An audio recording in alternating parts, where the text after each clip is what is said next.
Welcome to World Class Bullshitters, the epitome of pop culture. I'm your host, Jeff Hicks, and with me tonight is the one, the only, Dion Green.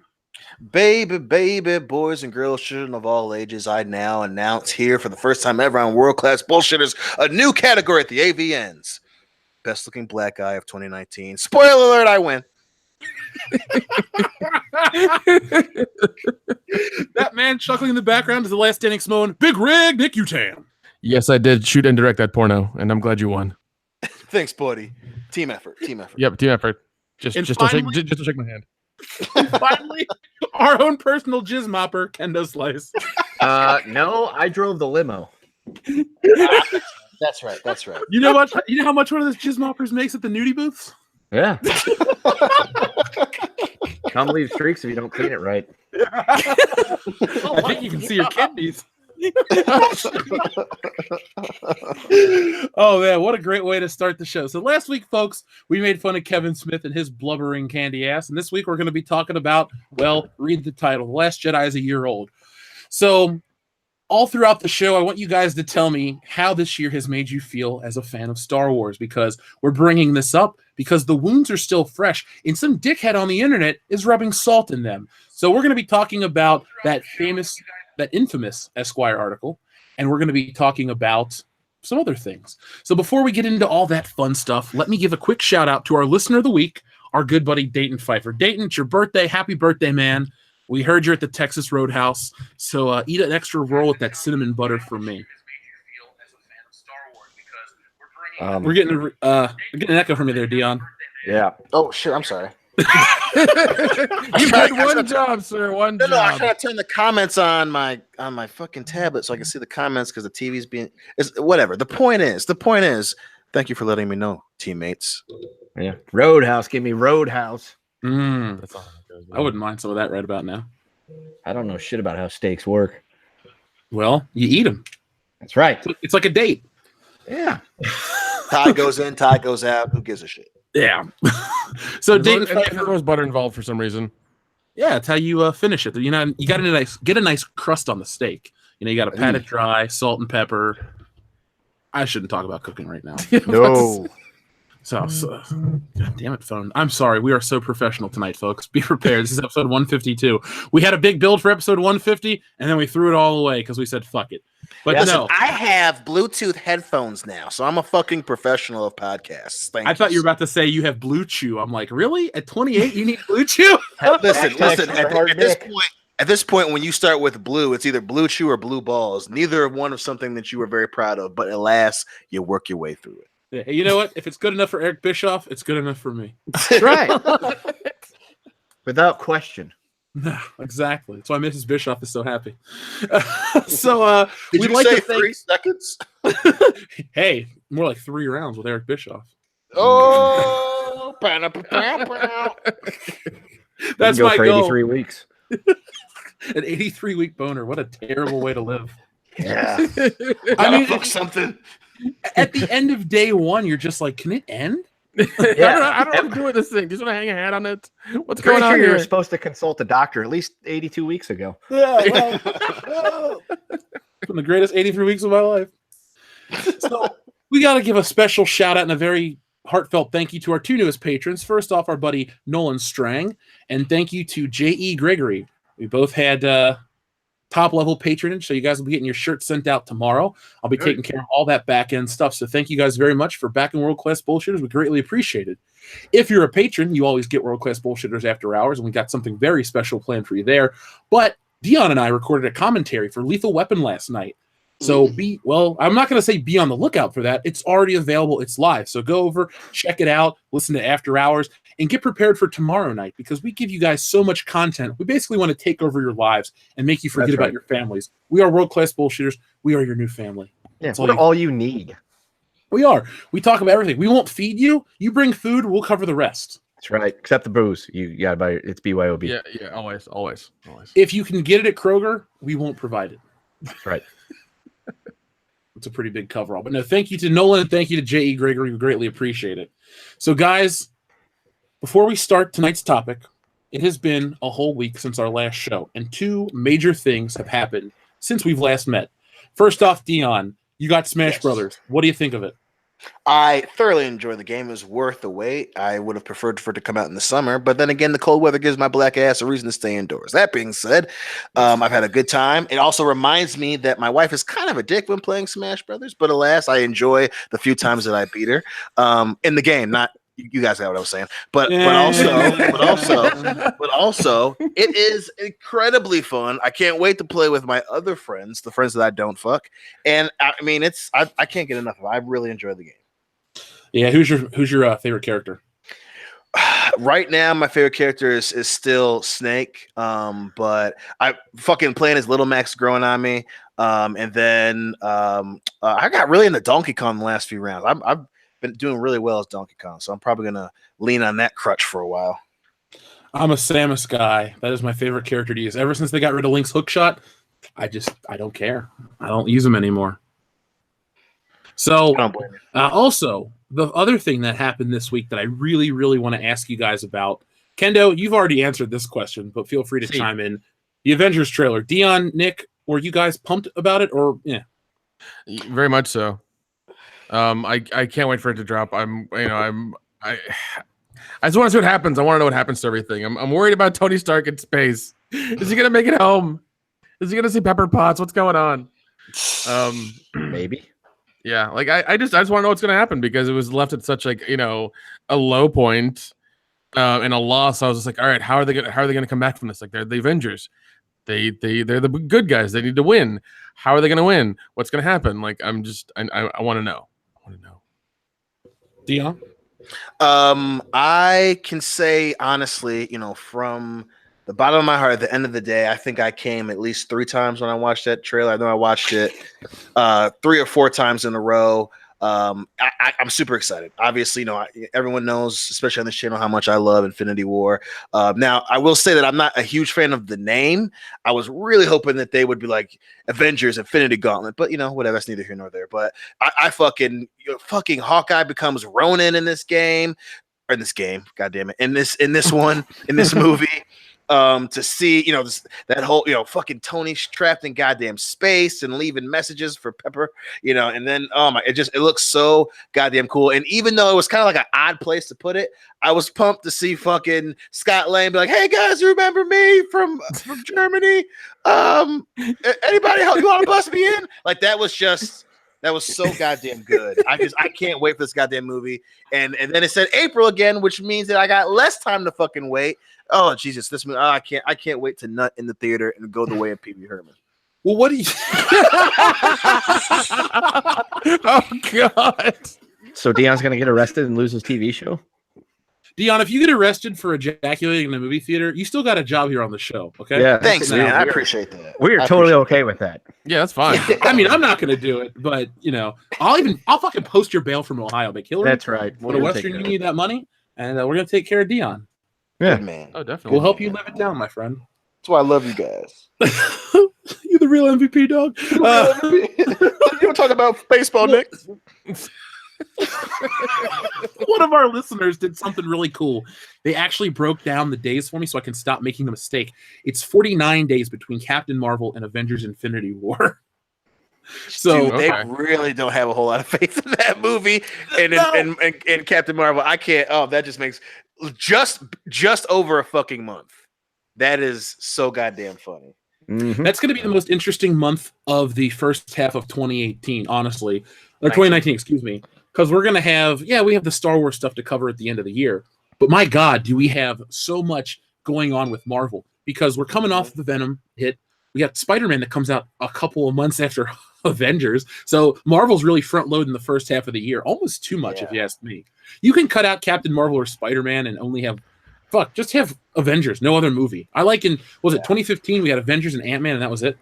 Yeah, and I really don't know why they got rid of the having something in November model. I really liked having, if anything, having one at the beginning of the year and then having one towards the end of the year, I thought worked really well because by the time you get to November or even the fall, so to speak, people have moved on from that one in theaters unless it's a huge event, and you have something to carry you into the next spring. And I just, because this will be the second year in a row where they don't have anything in November, and it's just kind of like, you got rid of that to put Captain Marvel a month ahead of fucking Endgame. Like I've never seen a bigger example of a white flag than that shit. That and then Black Panther, obviously, it worked out for Black Panther, but doing that same shit where it was 2 months. It's just like, come on, guys. Like, really? I mean, are you stacking them on purpose because you're scared, or are you stacking them because we just have faith in our property so much so that we're gonna take over the goddamn spring and summer? It's like, no, that first one is a risk and it might suck. By the way, there's 134 days until Endgame comes out. Ooh. Oof. I've got the countdown going, boys. Look, I'm excited, guys. Kendo, I have realized that my displeasure with the trailer wasn't because the trailer's bad. I was just dead fucking tired. Now, we got a message about that. Let's see. We got a troll in the chat. Hold on, let me take care of this guy. Whoop his ass. He's about to get booted right now permanently. So where's he at? Yeah, I got to give a quick shout out to our boy. Let's see. Hide user on this channel. Where you go? Yeah, this is bad enough to stop the show. Report. Let's see. Damn. Yeah. We got he's gone. Bye, Felicia. Yeah. Well, let's give a quick shout out to our buddy that sent me that backup message. That's what threw me off. So thank you. I appreciate it. Got a good community role. No, I'm just chalking it up to being tired. Honestly, it's just me being fucking tired, and I wasn't really with it. But I watched it again. I'm pumped, and we'll get there. We'll be there soon enough. But that 49 days between Captain Marvel and Avengers are the most interesting thing to me, because I want to hear how people are going to build this movie up to be the second coming. It comes out. If it doesn't do the numbers, because International Women's Day, I didn't even know that was a thing. Did you?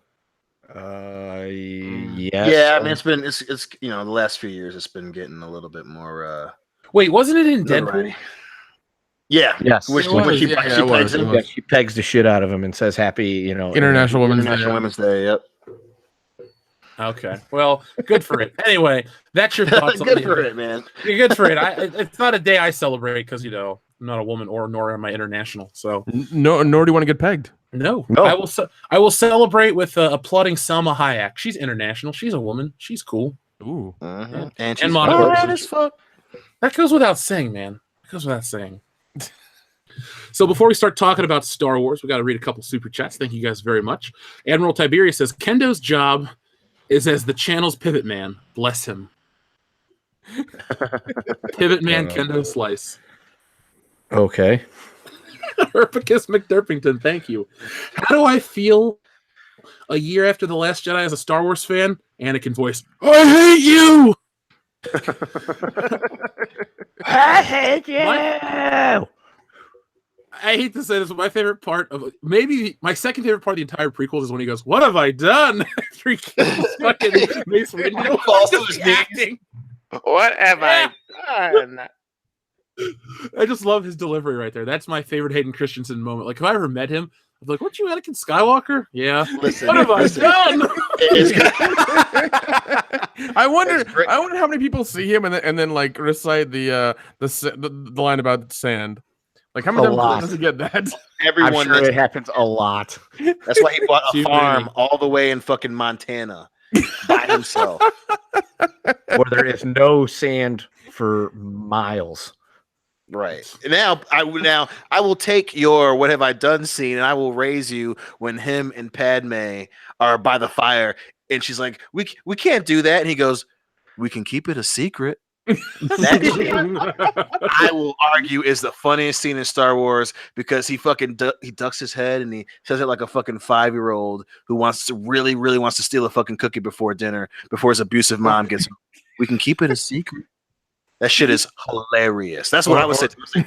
Aren't you Anakin? Yeah. Well, if you don't want anyone else to know, Anakin, we can keep it a secret. Not rapey at all. Nope. Right? Let's see what else we had pop up. Our friend Data Racer 117. Thank you very much. I'm happy with the death of Star Wars. It created this community. That's a silver lining moment right there. Yeah, Very, very fair point. Yeah, so that's a good trade-off. TLJ Screwjob, thank you very much. Third time. Can't even think of watching original trilogy or prequel trilogy. So TLJ Screwjob has been broken But I broke you. Oh no. I wonder what would break first, your mind or your body? But I broke you. It is broken. First your mind, then your body. Crap, there goes his back. Your main voice will never not make me fucking laugh. Dude, wait till New Year's. I'm gonna do that shit to you like, Yes, Dion, drink the tequila. It's good for your body. I wondered what would break first, your mind or your liver? I was born in it. Molded by it. Alcohol. Oh, you think Sometimes you bathe in it, you know, whatever you need to do, man. I didn't see aspirin until I was but a man, and by that time it was blinding.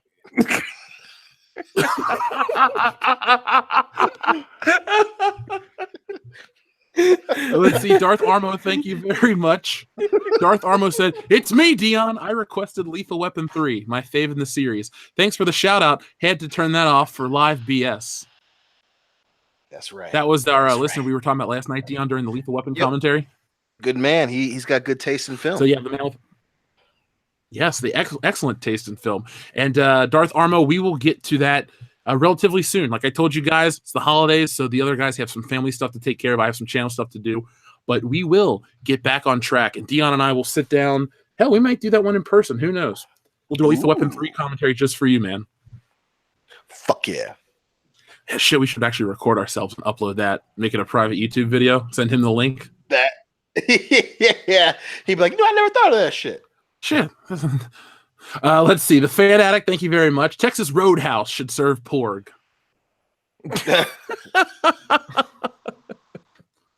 Would you eat it? They just make a restaurant called the Mos Eisley Cantina and just have porg as one of the things in there. Pork burger, you know, something like that. If Disney's Galaxy Edge, Star Wars Galaxy Edge has any balls, they'll serve porg on the menu. Yes.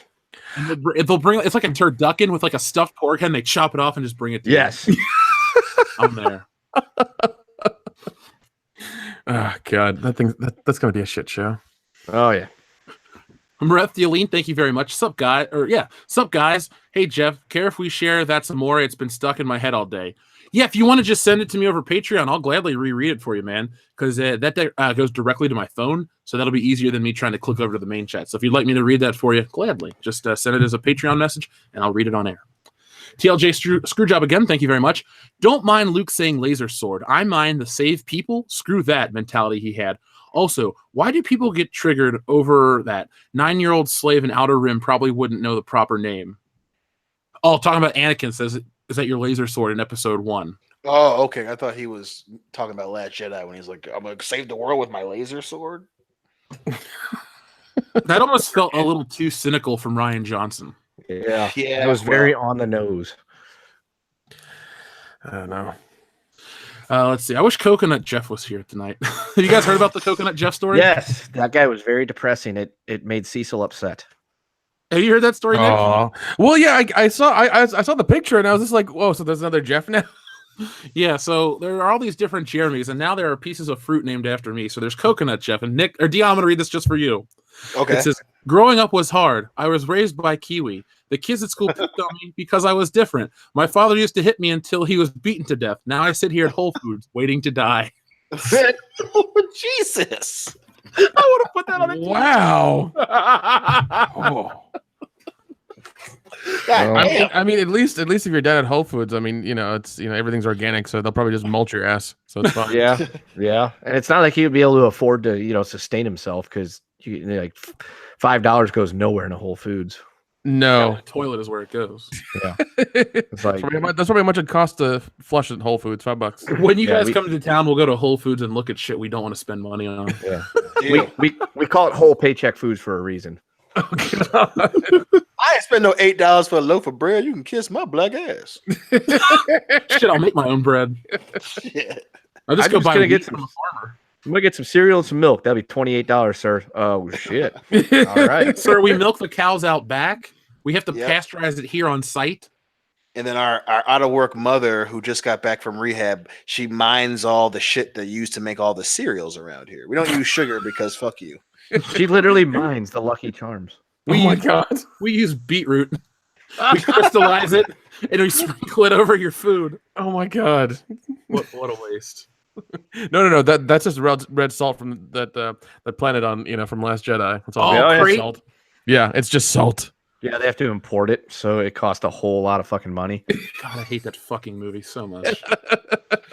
My copy of it was on Blu-ray. I found it when I was cleaning out the other bedroom the other day, and I'm going to destroy it in a very funny way. So, folks, if you want to send me tweets over on Twitter, obviously, because that's where you send tweets, giving me ideas on what to do, I'll try to talk Phil into starting a fire on Saturday night, and we'll dump it in his fire pit.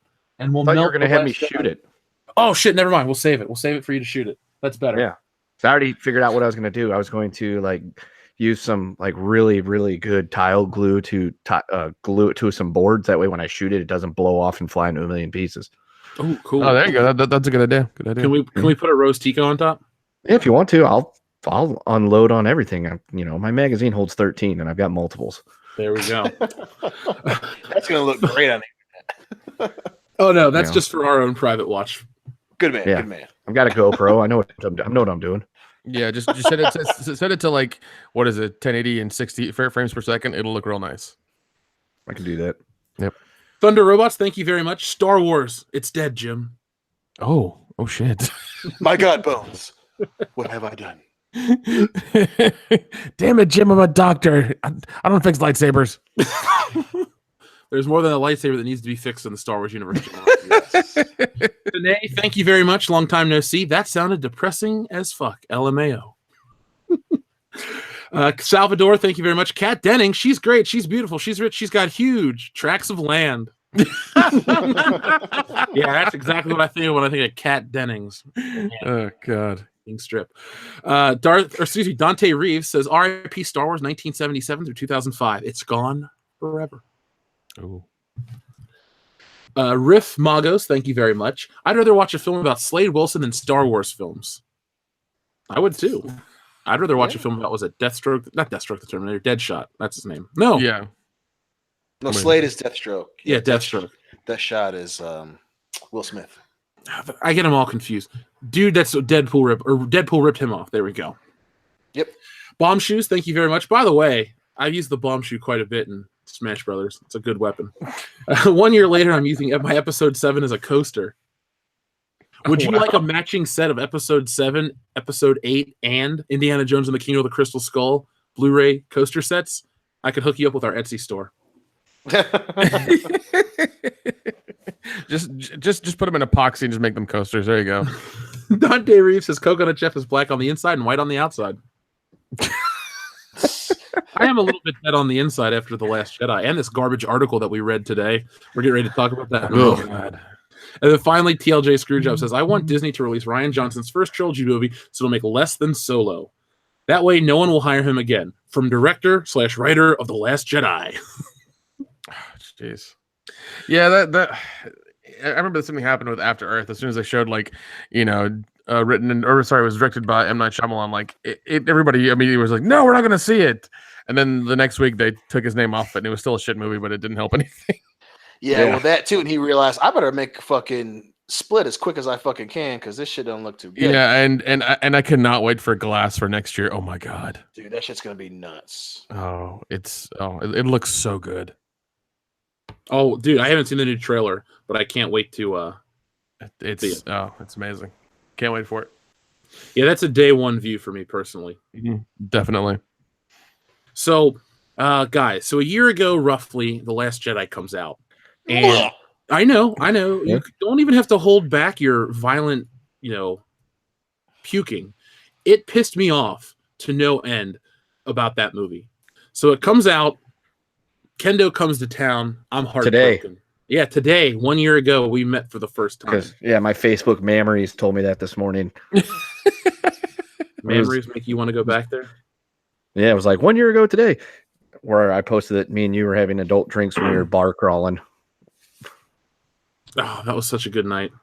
We had a lot of fun.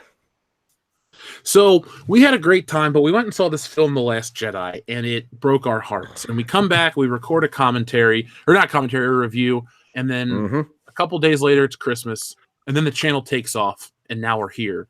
But in the meantime, not only have the Star Wars films sucked, not only have they dropped in quality, we've had a year of bombardment with just straight up hatred from Lucasfilm, from Disney, from people, shills, writers, and you think it was over, but no, it's back.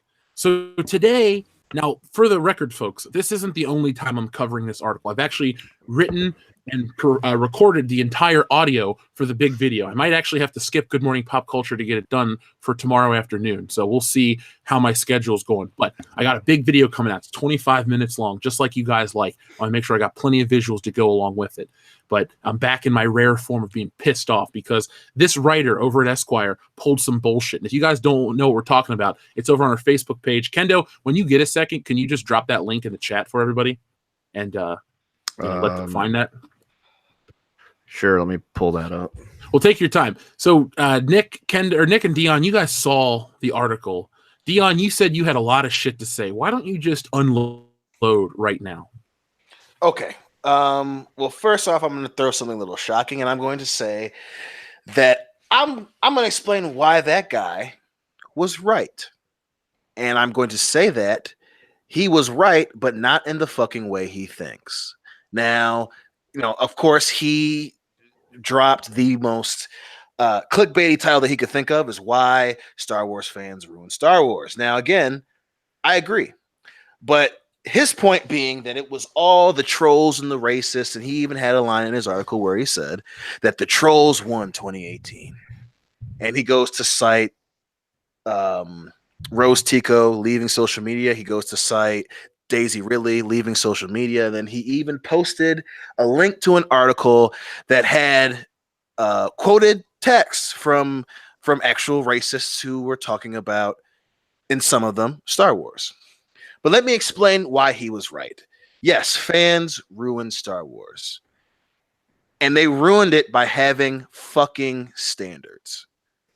Now, my assertion has always been, when you want to make a movie and you want your movie to be good and you want your movie to make money, it has to be done well. And people have opinions about film and music and everything, and that's very true. But a lot of opinions can be true, can be factual. There are good things and there are bad things. This article is an example of that, right? Because yes, fans ruined it, but not because it was made up of trolls, not because it was made up of racists and people who were pissed that it was a woman leading it and pissed that a black dude was in the lead role, or pissed that it was an Asian woman in the sequel. That's not what ruined fucking Star Wars. What ruined Star Wars is you had an entity in Lucasfilms purchase the goddamn property of Star Wars from George Lucas and then continuously and very obviously commercialize it simply to make money. And they did that by hitching their wagon onto a movement that everyone was sure was gonna not only be progressive but make them fucking money. Now, going off of that, he is 100% should be ashamed of his article, and two, it proves how fucking stupid he is. Because one, this whole narrative that all of a sudden racists and misogynists came out of the woodwork for Star Wars because they were so mad. Bitch, those same people were the same motherfuckers who complained about every other movie for some fucking reason, but they never get any goddamn traction because they were ignored. Also, to the point about him bringing up Rose Tico, he goes, "Oh well, she wrote a heartfelt post on Instagram where she was forced out of social media." But he also failed to mention how the vast majorities of those fucking comments on her social media were fucking bots. He doesn't mention that shit.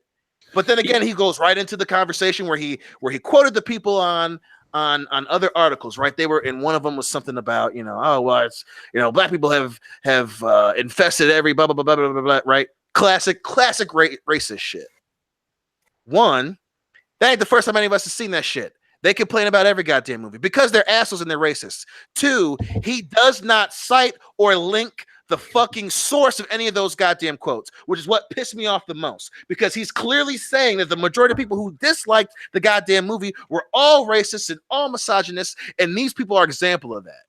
Bitch, if you were so positive in that assertion and you 100% believe that, you would have cited the goddamn specific articles. The reason that he didn't is because so many of those articles came from crazy ass websites run by crazy ass motherfuckers who don't just complain about fucking Star Wars, they also believe that fucking Barack Obama is a lizard person from another dimension here to kill children and drink their goddamn blood. And you know that would have been a stupid fucking thing to put in an article, because everyone, including the people who follow you, would have read that and said, why the fuck are you talking about this?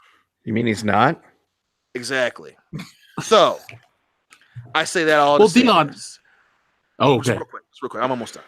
Real quick. So when I say that he's right that fans ruined the movie, Star Wars was ruined because the fans, even the ones, some of them who say crazy shit, disliked something that was bad. And I know that he knows that I'm right, because he even says in his article, he had a little line where he goes, yeah, and some of them had legitimate criticisms of the film and legitimate concerns. So you know that there are glaring fucking plot holes in that movie, and that the vast reason why people were so angry was because we were promised this epic return to the source material where people care. They even said that when they talked about it before The Force Awakens came out, that they cared about the source material and were going to give us a true fucking Star Wars movie. Now, if you heard that and watched The Force Awakens and then the follow-up was that piece of shit, The Last Jedi, you would be fucking pissed too. So yeah, if you're damn right, fans ruined it, because you and everyone else that wanted to lick the fucking milk out of Kathleen Kennedy's goddamn hand and didn't want to question anything got called out. And you put all your eggs in a basket, every single one of you motherfuckers, including Rian Johnson, including J.J. Abrams, who everyone was stupid enough to bring his four-eyed short ass back to do episode 9. Like all of a sudden he went to film school and learned how to make a fucking complete goddamn story, when the only story he did was Star Trek, and it was someone fucking else's. The point being, fans ruined it. I'm proud that I fucking ruined it. Not because I'm a racist or because I'm a misogynist, because you gave me shit and tried to fucking force feed it to me and tell me that I was an asshole for not liking it. And everyone like me, including the goddamn fans on this channel, fucking said, fuck you, your movie sucks, your sequel fucking sucked, and that piece of shit money grab that you had about Han Solo starring a motherfucker who probably failed film school fucking sucked. Okay, and your article's not going to change that. Esquire's not going to fucking change that. And I can fucking promise you that J.J. Abrams' blind, short, brunette-headed little ass sure as shit ain't going to save it with episode 9. So fuck you. The fuck? Jeez. The one thing, look, and I'm going to give you guys a quick little taste of the video. I call this guy out viciously on his lies, because every point he makes has been confirmed as bullshit. He goes on about Daisy Ridley was attacked and bullied off social media by Star Wars fans. Well, incorrect, because 2 years later, Daisy Ridley tells you, in her own words, why she left social media. Rose Tico was bullied off social media by angry Star Wars fans. But then if you actually, incorrect, because what he did is he took little chunks of her paragraph to use for his argument, but then reputable sources say, well, Kelly Marie Tran was probably harassed by Russian bots, and there were some valid points to show that, some valid ways to show that argument. So this guy is full of shit to the nth degree. I don't like him because he's one of those people that tries to go on and say, well, when I was a kid, I liked this and this and that. It's like, dude, you picked the most basic things to say. I wanted a Millennium Falcon made of Legos, and I had a VHS set of Star Wars. And he dressed up as Luke Skywalker for Halloween or something. Yeah, I'm glad you and your dad dressed up and played lightsaber dueling. Good for you. Yeah, that's cool, man. Whatever. Yeah, that's fine. That doesn't give you a moral superiority or a reason to fucking lie. You see, folks, we can talk about Star Wars all the time, and it seems fresh because these people never let this go. They always try to make it about the sexism, the racism, and the misogyny. They try to make it about this and that, when it's really simple. It's about a fucking movie that people didn't like, and instead of just brushing it under the rug like a Spider-Man 3 or something like that, the studio went out of their way to attack people. Then who else went out of their way? The director, the actors, everybody. They did not have the proper social media etiquette. I think Star Wars The Last Jedi should be used as a cautionary tale, not only to prove that you shouldn't mess with genre fans and take what they love and try to change it for today's sensibilities, when quite frankly, the sensibilities of today are garbage. They're taking things that aren't Star Wars. And we're not talking about people of color or women or that. No, we're talking about bad story, bad filmmaking, bad storytelling, those things. They don't belong in Star Wars. Star Wars is meant to be a bigger picture of, black and white, good versus evil, that the guy tries to talk about in the article, yet he fails. The best part about him is he thinks he's the hero of the story, fighting for what Star Wars is meant to be. He ends the article about how we need to come together and create a narrative that's focused and opinionated and this and that. And the fans already have. They don't like the movie. They want something different. And you people keep making it about something else. You cloud the argument with your ism speech. Yeah, the last paragraph is if the moral Star Wars fans, the ones who applaud these films for better representing the people, ideas, and goodness around us, stay silent, well, then the trolls control the narrative. This is a year where the trolls won. That doesn't mean there's not hope. The Last Jedi came out a year ago this week. There's a year until Episode 9 for the true fans who take control of this narrative to formulate eloquent and loud and respectfully. True being, you like the fucking movie, and that's what pisses. And I don't mean to cut you off, but this really pisses me off, man. You're a true fan if you like the fucking movie. You know who fucking says that? People in the fucking cult. That's what says. I mean, he's probably one of those guys who liked it because it was Star Wars.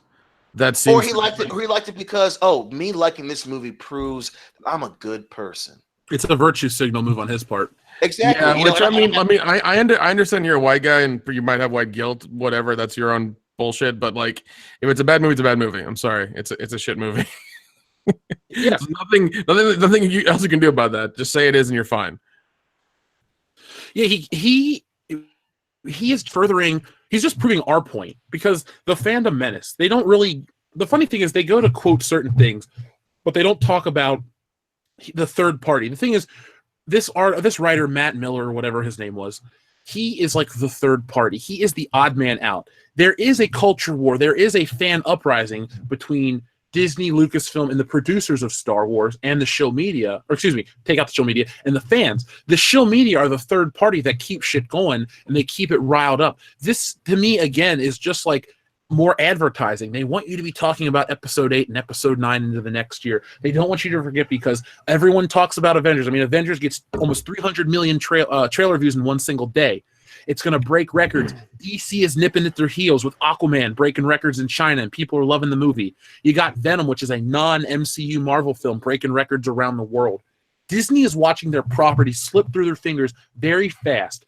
Things like this, positive or negative, they get you to talk about Star Wars. But the one thing that the shill media and all these people out there forget is that it doesn't get you to buy Star Wars. You can talk about it all day long, but Twitter and social media does not pay the bills. Disney knows that. So when you cater to said audience, the left or the right or whatever you're trying to cater to with modern Star Wars, the audience they've chosen is a very small or is a very bad audience to choose because they don't spend the money. They don't invest the time. All they do is they say stuff because it's the popular thing. They want to be part of the big moment, and then they're gone. That's it. They don't pick up the books. They don't buy your toys. They don't play your games. Yeah, Jeff, didn't you? I think you made a video or posted an article about like the people, the majority of the people who bought the Star Wars tickets were like old white dudes. Yeah, I'm actually. We talked about that earlier. It's in the next video or the video that I'm. And it's funny because like like they're not pandering to them, and they're trying to say, oh, if you're this demographic, then and you won't watch a movie, you're a horrible person. It's like they're the ones paying your bills. Shut the fuck up and just pander to them. Okay. Well, but even then, you don't have to pander to them, and that's what's so frustrating because he and again, I hate when people they take a truth and they want to and bend it to fit a narrative, right? So, he goes, in this article, he goes on to say, the early Star Wars was progressive. It had a woman. Yeah. He even says that, and it's off. It's awful. It's off, but it was true, right? Because that's one reason why Star Wars was so awesome when we were kids when it first came out, because it was not only was you can say progressive, you can say that George Lucas set a standard, and sure, Leia was cool, but it was something different. It was something new. He wasn't doing it so 50 years later people can say, yeah, you know what, you really do care about women, George. He was like, no, I want to tell a story. And if a woman just happens to be a part of a rebellion, she isn't going to sit, it's a good fucking story. It was something different. Yeah. But he's going to mention that, but he wouldn't mention how, well, she didn't have a bra on because George Lucas's mindset was that they don't wear bras in space. No bras.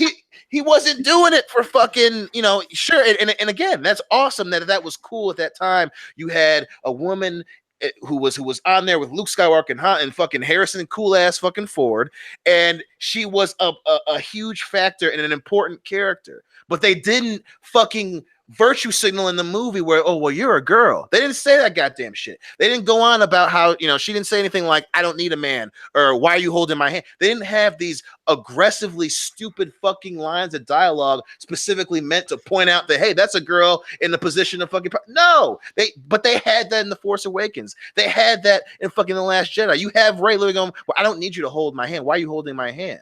It's just shit that's off, and it fucking deludes from the goddamn story. But he's gonna say, oh well, he was progressive, and then yeah, motherfucker, but he wasn't trying to prove a point. He didn't want some asshole who wrote for Esquire fucking 50 years later to be like, you know what, George, I'm glad you did that for the people. Bitch, he was telling a good story. That's what his plan was. That's why it was successful, and that's why fucking Star Wars made so much goddamn money. And let's be honest too, the effects also helped Star Wars bring in a lot of money. Yeah. I mean, because of that, ILM started.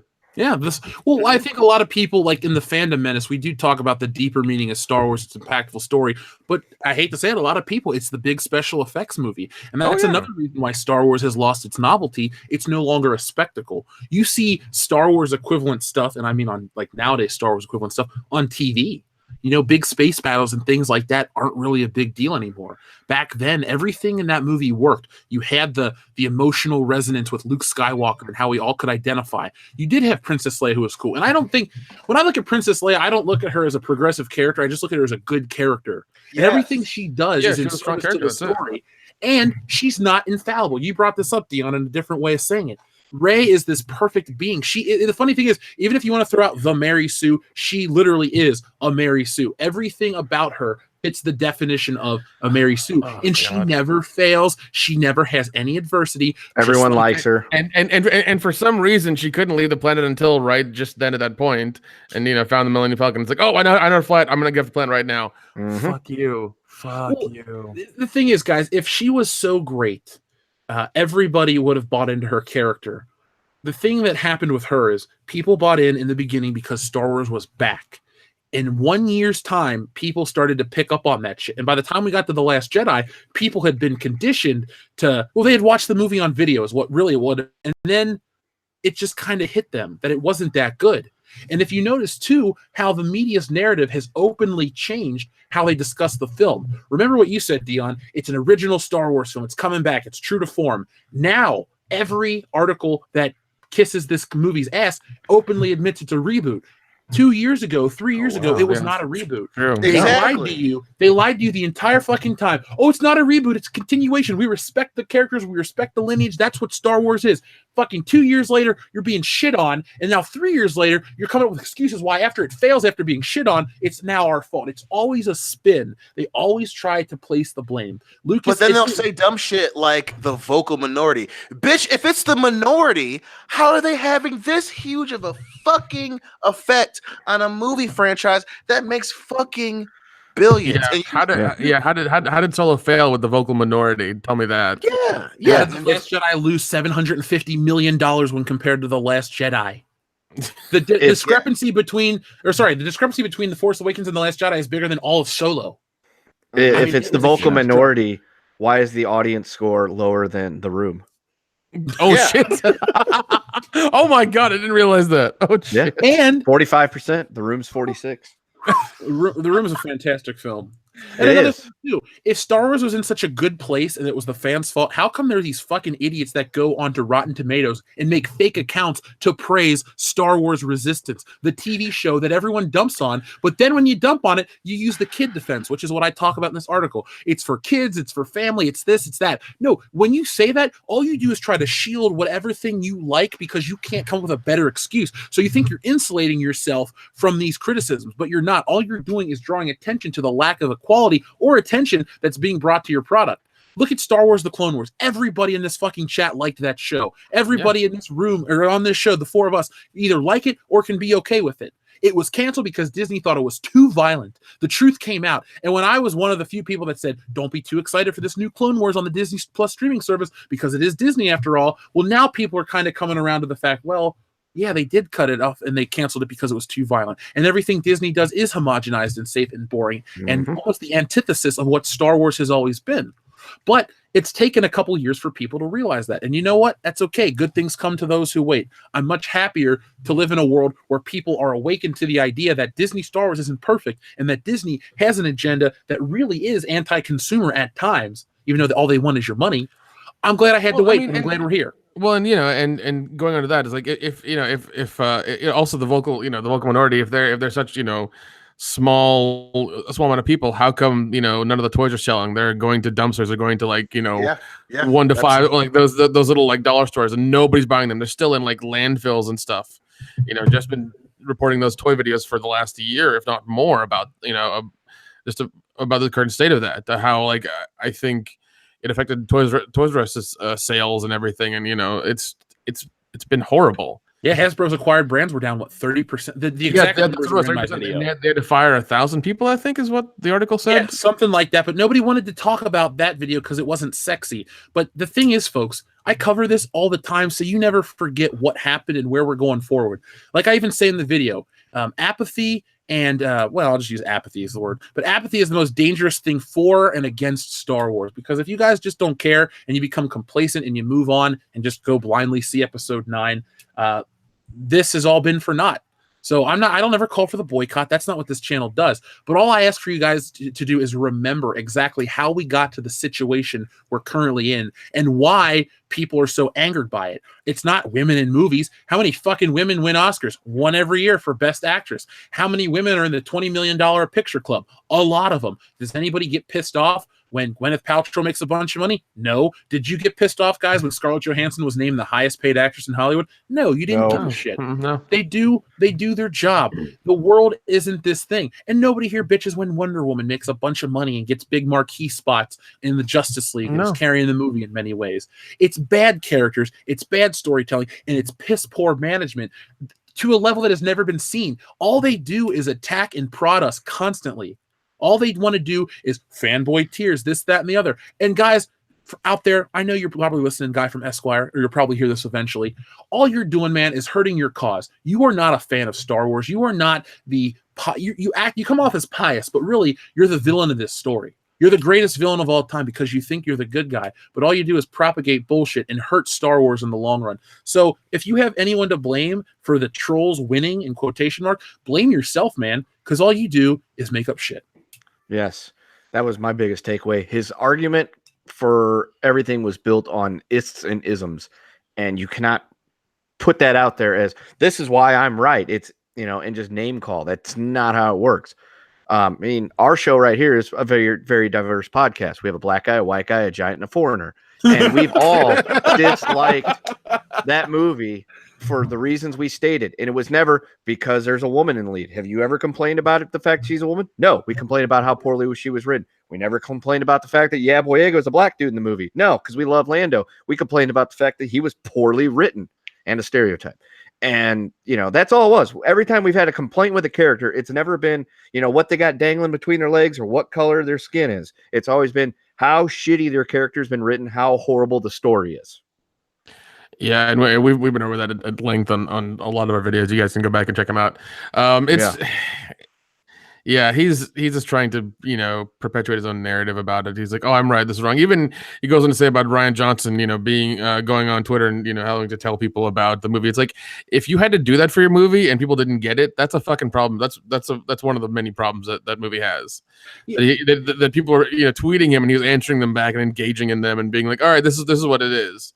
And even then, I remember when the book came out, like, oh, yeah, if you don't understand what's happening in the movie, read the book, buy the book, and, you'll get a lot of the stuff. No, you should be able to make a complete fucking story in a movie that I can understand from previous stuff. You're Disney. You have billions of dollars. You have tons of resources. The fact that you can't do this, really tells me you don't know what the hell you're doing, and you probably shouldn't have this property anymore. Like, give it to somebody who knows what they're doing and can at least make something coherent. Well, don't you love how this dude kept saying how we're too stupid to get the movie?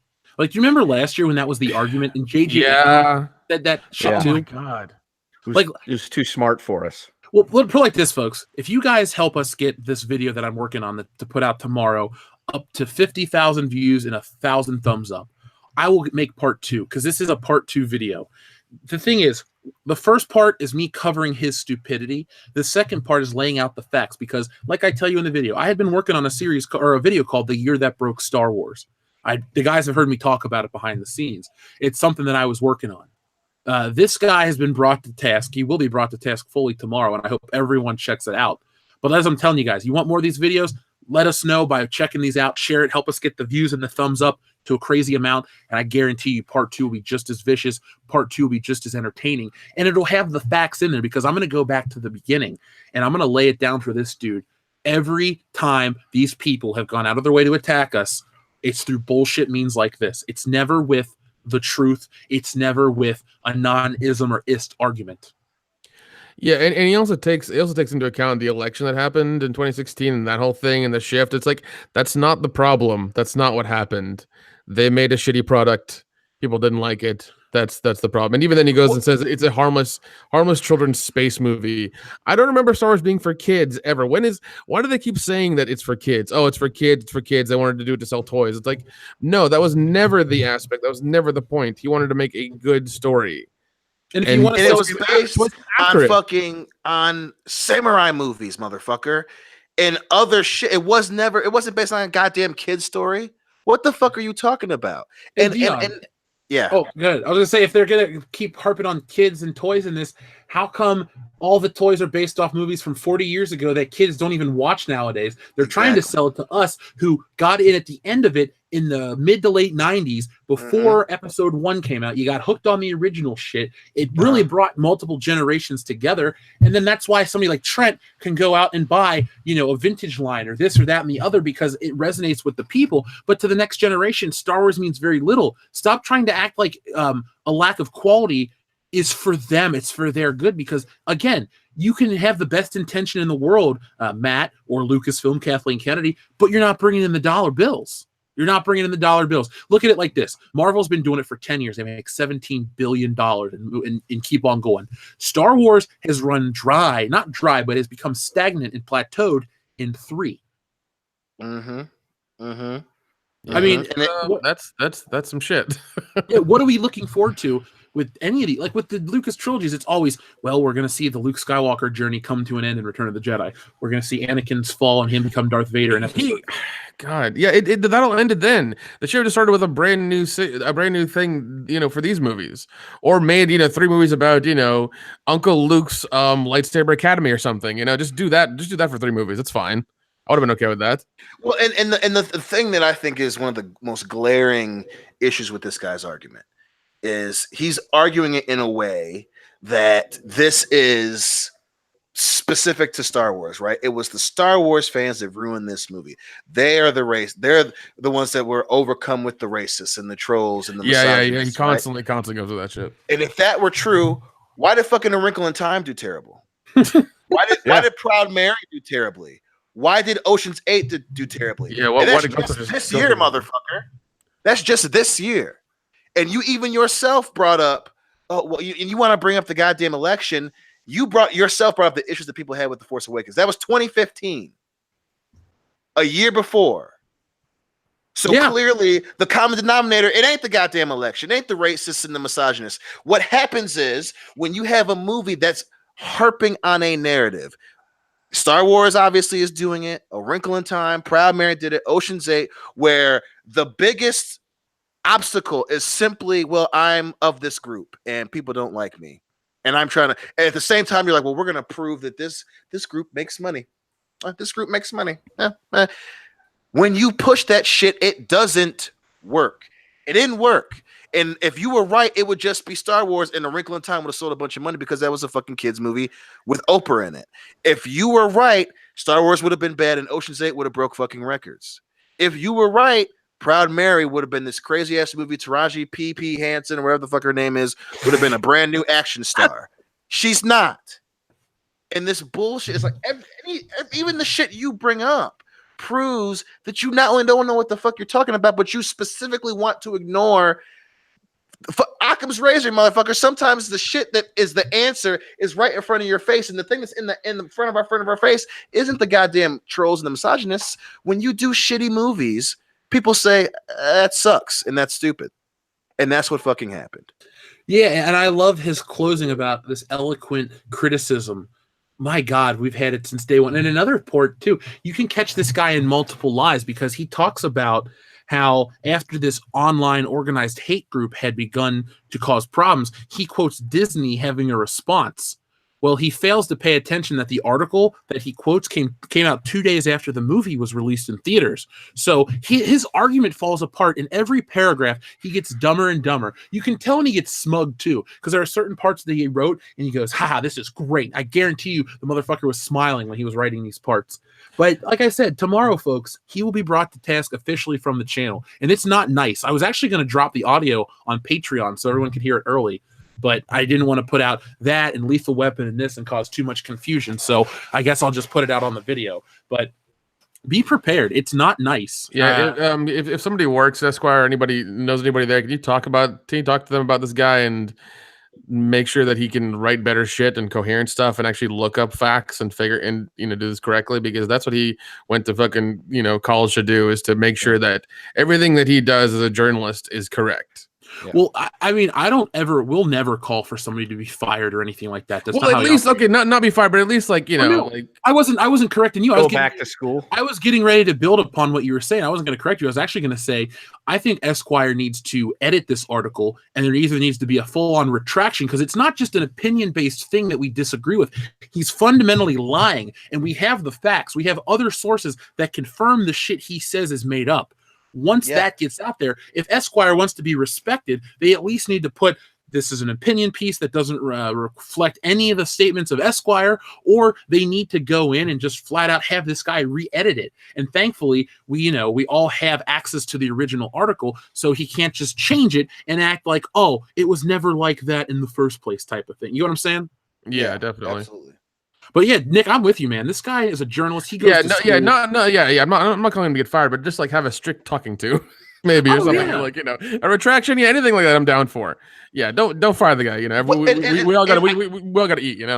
Yeah, shit. I'll tell you right now, I don't give a damn if the motherfucker isn't able to eat anymore, because you really need to be ashamed of what you wrote. I mean, for you to bring up things and then to haphazardly leave out specific, you're gonna bring up fucking Daisy Ridley and Marie Tran, really, and you're gonna specifically leave out the fact as to what actually happened. That's what these crazy ass major media outlets do. They leave shit out purposefully to get you to agree with them and to push a goddamn narrative. And the fact that he unironically, or even he probably did it on purpose, to attempt to do that with Star Wars. You're part of the fucking problem. Jeff said it perfectly. You're the villain here. You're the fucking villain. And I know that you think you're helping out Disney. I'm gonna fucking write this article on Esquire, and then they're gonna look back and say, you know what, little lad, you did a great job a couple years ago when you wrote that article. No, they're gonna read the article, and the first thing they're gonna say is, cite your sources. Where the hell are they? They're gonna say, where are your sources? They're gonna say, why didn't you cite the articles that these quotes came from? Why didn't you actually say what happened to Marie Tran's fucking Instagram? Because you want to make a little mark for yourself, and you want to be the one that was virtuous and was. I even said the word progressive in my article.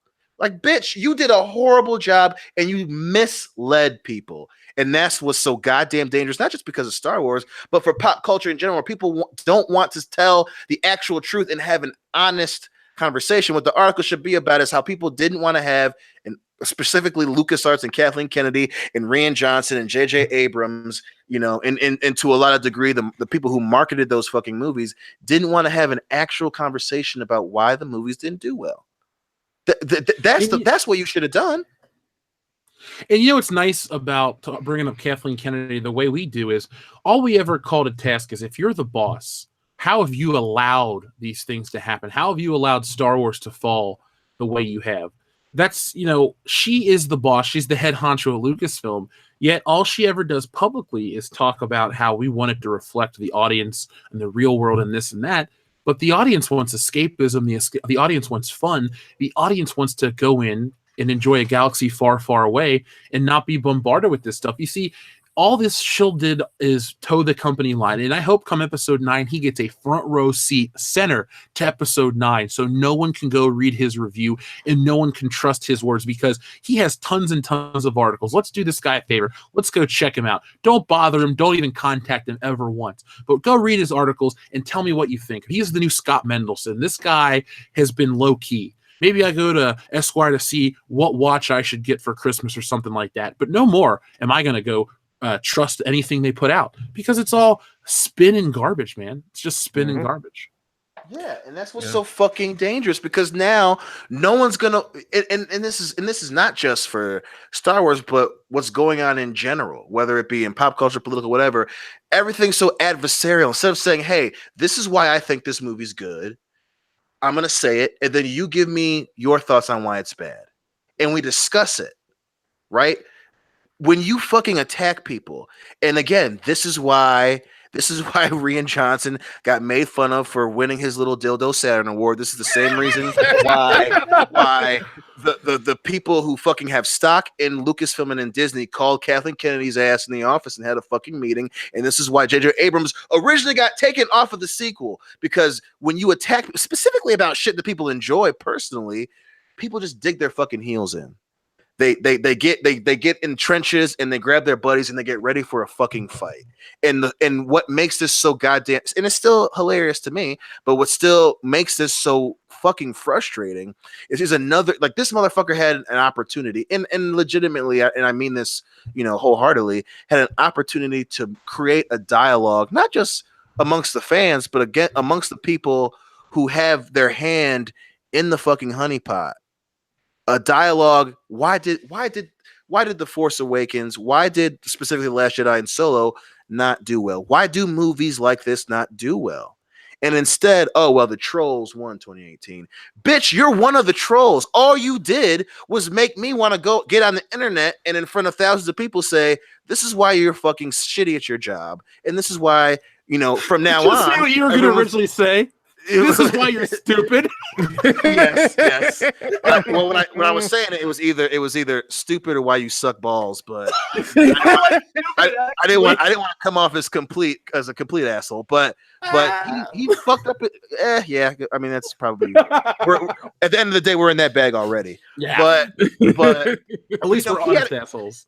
He fucked up an opportunity, and again, you're not going to be looked back on as some thoughtful writer. You're going to be looked back on as another internet troll. The only difference is you're a lot more likely to lick the sweat off the bottom of some of these motherfuckers' feet instead of the ones that are sitting over there yelling crazy shit on, fucking redflag.com or whatever. You're the same goddamn asshole, just a different flavor. Yeah, he's the same goddamn asshole, just from the far left side of all of this, exactly. honestly. And he's like, I love everybody, and these people are racist who hated Star Wars. Like, no, we're not. We just don't like because the story sucks. Yeah, I'm sure all these people are fun to hang out with as actual human beings, but their characters in this movie suck. That's it. Oh yeah, shit! I'd love to have a beer movie with Adam Driver. Yeah, exactly. Dude seems cool as shit. Probably wouldn't want to talk to Yeah Boyega, to be honest, because he seems full of himself. Yeah, he comes off as a pretentious douche. But I mean, and I really do want to, and I miss those days, right, where you can talk about, like, I would want to, he might not do movies that I enjoy, but I'd hang out with the guy. Those days are fucking gone because all of a sudden, everything has to be a goddamn pallbearer. Everyone has to be a fucking martyr. Everything has to be a video you put on Facebook as to this is why internet bullying is bad. It's like, bitch, the movie sucked. I'm sorry. It was a bad film. There's a fucking reason why people, and I'd bet dollars to assholes that this same dude would write an article, had it been a movie that he liked and it was reversed where the critics shat on it and the viewers ranked it high on Rotten Tomatoes. He'd have a whole article about, well, do we need critics, and are critics actually good for movies? And this movie was written by a guy who has 6 kids and is trying to put his 6th kid through college. Like, depending on what the fucking mood is of the public, he would have had a completely different article if it was something that he liked, but no, because he liked the movie and because the critics liked it, well, then it's just all the trolls. All the fucking trolls drove the score down to 45%. Yeah, that makes a lot of goddamn sense. That's fucking crazy. I love it. I fucking love it. Mhm. I got to tell you this, though. These people in the chat tonight, we have 639 people. Can we get 639 thumbs up? Help us break some records here on World Class Bullshitters. Yeah. Give us a thumbs up, man. Come on. But I got to say, these people are fired up tonight. So I'm going to read some of these super chats because these people right now are just frothing at the mouth. And I'm gonna read these right now. So first off, our friend Chewbacca fan 0824 the Virgin says The Last Jedi is the best Star Wars movie until Episode 9. Yeah. Salvador, thank you very much. By the way, Salvador. Oh, I didn't get to talk about this on the air real quick. I went to the P.O. box today, folks.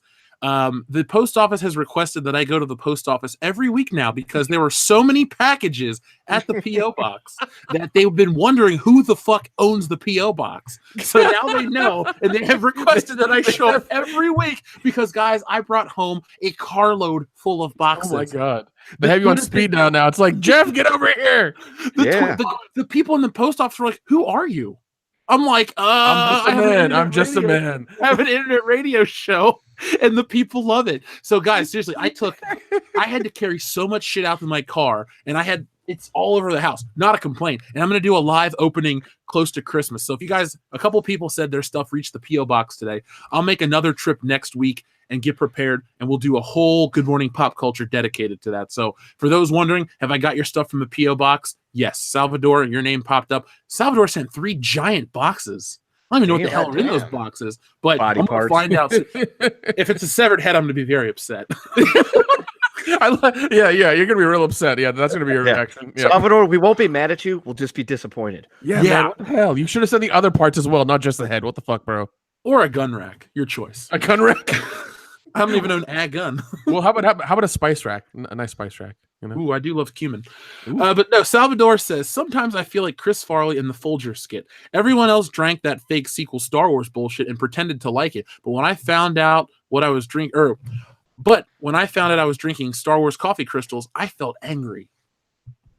Yeah, I know I can say this, and I try not to say it all the time to say I told you so, but Nick was there. Literally day one, after I saw The Force Awakens, I could see the writing on the wall. It just took a while for everyone to catch up. It was when we all came back from watching the first movie, I was just like, because like you'll hear it in the review. It's like, even I'm like, this all seems like the first movie, A New Hope, all over again. Like they hit all the points, they hit the scenes, like they even had a Death Star.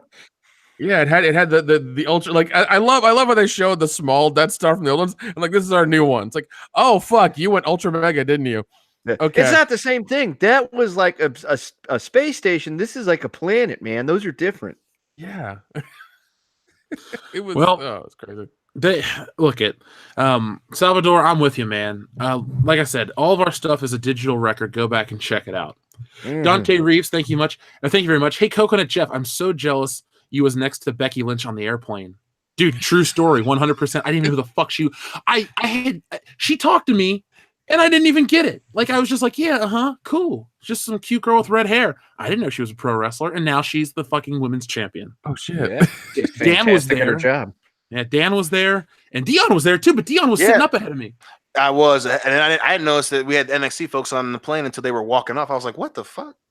Yeah, and then the guy's like, that was Becky Lynch. I'm like, oh. And then I just didn't give a shit. And I was like, hey, WrestleMania, The Rock's going to be here.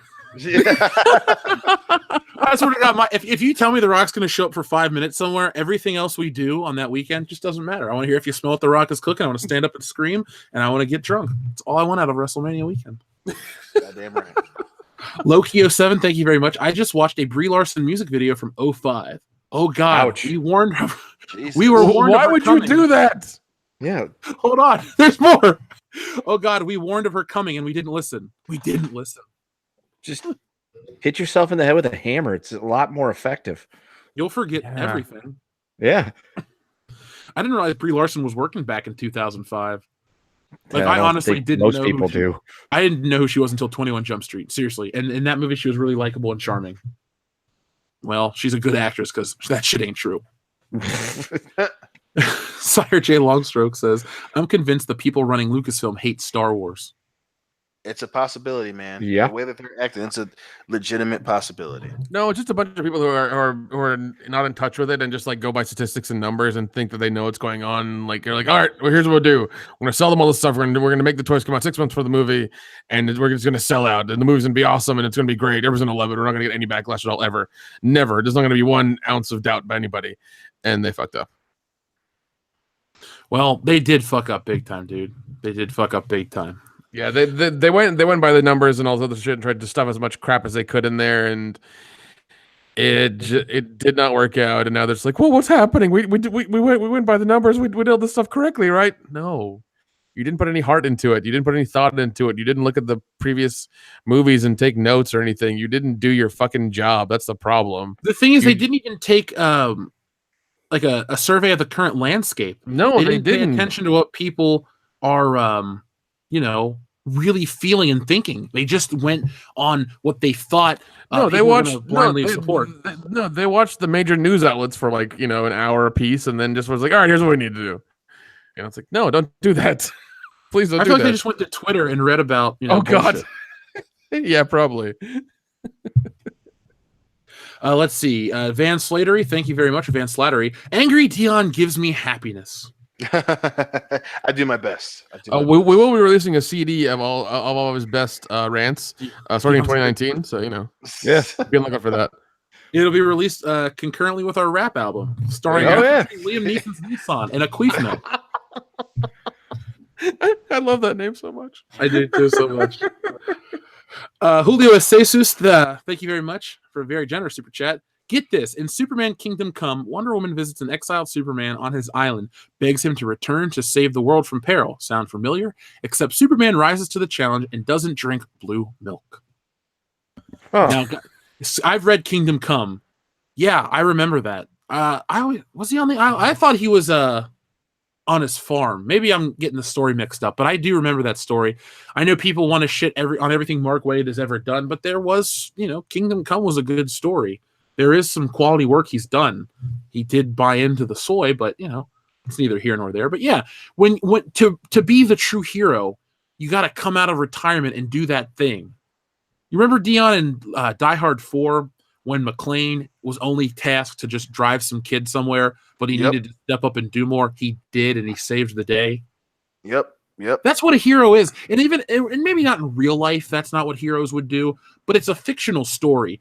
And people want to go home. They want to see a certain thing, and they want to go home happy. You don't have to give every movie a happy ending, but at least have the hero go out in style. Not, I was a projection, and I was literally shaking, and then I disappeared. I forced too hard. Yeah. Like Luke Skywalker's ever taken a violent shit because he could just poof disappear. Well, no, he violent shit so hard that his arm went with him into the abyss. It didn't clang off into the ocean like Kendo found out. Yeah, there was no Terminator hand bouncing off a rock. Yeah, that was movie, a part of him, a part of the Force. Well, dude, that movie is full of continuity errors and bad CGI, and you can look at it on that level and criticize the movie, and not even like I could write a fucking thesis on why The Last Jedi is the worst Star Wars film, and not once mention the gender or race of a single character. I can just easily do that. It's not. I've done it over the course of this year. Yeah, you have. Not according to Slappy McDickwad on Esquire. Yeah. Thanks, bro. We really need your insight. Yeah. But Julio, thank you very much. Yeah. Dion, I'm gonna get you to read Kingdom Come. It's a really great book, and it's all painted like it's painted by Alex Ross. I've read it one time. I don't remember anything about it. I gotta read Kingdom Come again. I keep hearing about it, but I just it's been so long since I read that shit. Give Superman a chance. It's funny. Everybody in today's world wants to dump on Superman. Oh, the big blue Boy Scout, this, that, and the other. But when they get him right, it's the shit everybody wants to eat up. Exactly. Yep. And Henry Cavill was so close to getting it right in Justice League, but that's all done. Yeah, I bet you that's just. He's gone on to Netflix. He's gone on to higher paying things. Yeah. The Witcher. I wish he'd go on 007. Yeah. Yep. That would be dope. Well, I mean, we'll see what happens after 25. So. Yeah, I'm actually looking forward to James Bond 25. If they do what I think they're gonna do, It could be a great movie. And what I think they're going to do, Nick, is just to answer that question for you already without you even asking. Is I think Bond's new wife is going to die, and he's going to go on a revenge mission, and it's just going to be fucking violent as shit. So it's like the first Daniel Craig movie all over again. Pretty the much. second one, I should say. Yeah. Okay. But after Skyfall and Spectre, I've been a little more welcoming to Daniel Craig's James Bond. I don't know. The last one was probably the most coherent and best one of his, even though it was still like boring as shit. I was just like, oh god. At least they had Spectre show up again, and they had that whole organization come back, and it was a little bit more fun. But I just don't like him, man. I just really don't. He doesn't do it for me. He's not Bond. He's not. He's just some British agent to me. That's all. But, dude, I want him to not be James Bond, but I do know that this is his last one, and I can't make it not happen. So I just figure I'll accept it. Spectre didn't suck. I got a fucking Spectre. That you can tell how much I like Spectre. I bought every James Bond beer size set, and I never opened it. So I got cases of Heineken beer from years ago just because it says 007 on it. Okay? It's my favorite thing in the world. I will spend money on it like there's no tomorrow. By the way, Dion, guess what? There's a James Bond museum exhibition opening up in New York in early 2019. And guess who's going to be in New York in early 2019? What? No fucking way. Yeah, I signed up for the mail list today. As soon as I get the information back, I'm buying us tickets and we're going. Oh, dude, that's awesome.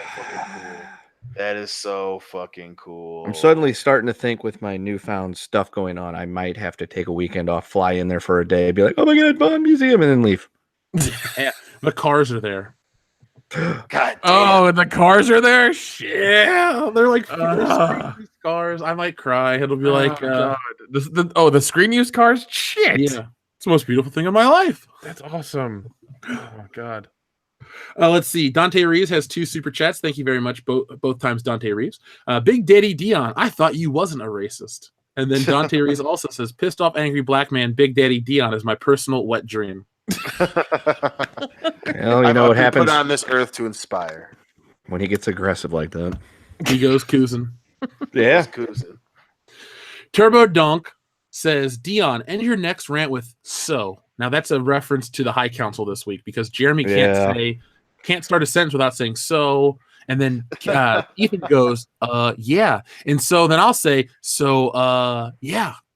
So we all just play off each other. I have noticed that with Ethan. That's what he always does. His voice is so relaxing. It is. Man, Troy Aikman looks like shit. Anyway. Yes, he does. Yes, he does. That came out of nowhere. Sorry, I put that on because I don't have to. It's just light and whatever. Let's see. Swinging Cod, thank you very much. A true fan of Ford will love driving their Pinto while engulfed in flames. By the way, really looking forward to Mother. Yes, that's another commentary we have to do, Swinging Cod. I got it written down. We have to do Mother, we have to do Lethal Weapon 3, and we have to do Fantastic Four from 2005. So when the 3 of us get some time, we will sit down and record those. Hey, Swinging Cod's a patron. This is the first patron to request a piece of shit movie. Damn it. Yep. Boys, it's not going to be fun. I can tell you that because didn't you watch it? I watched half of it last year on New Year's Eve or New Year's Day, one of the two.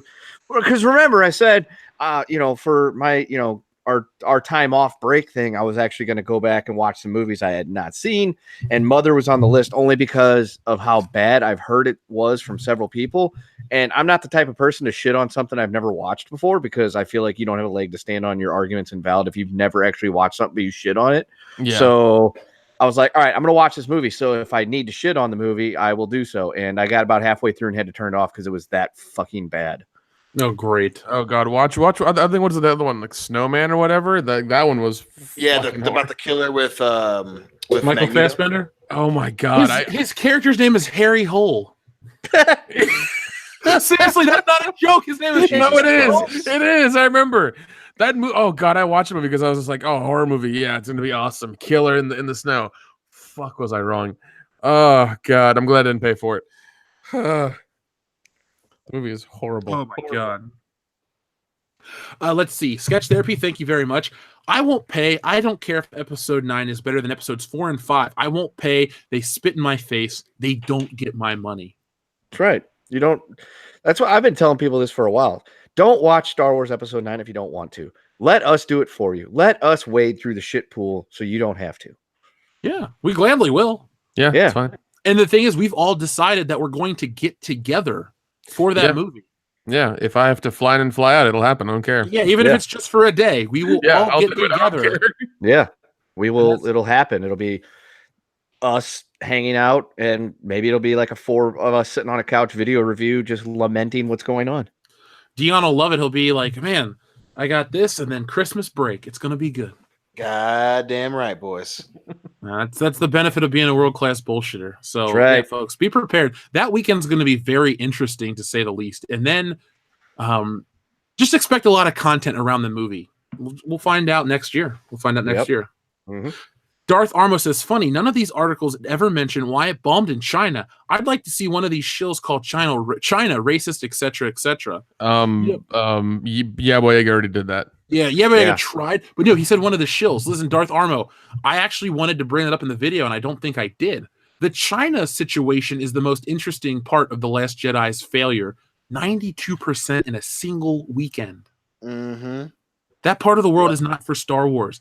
And if you want to expand it to Star Wars, you got to make it more fantastical and different. Guys, I don't work for Disney or Lucasfilm, but if they hired me, I guarantee you the Star Wars movie we worked on would have more impact in China, because just you look at what works.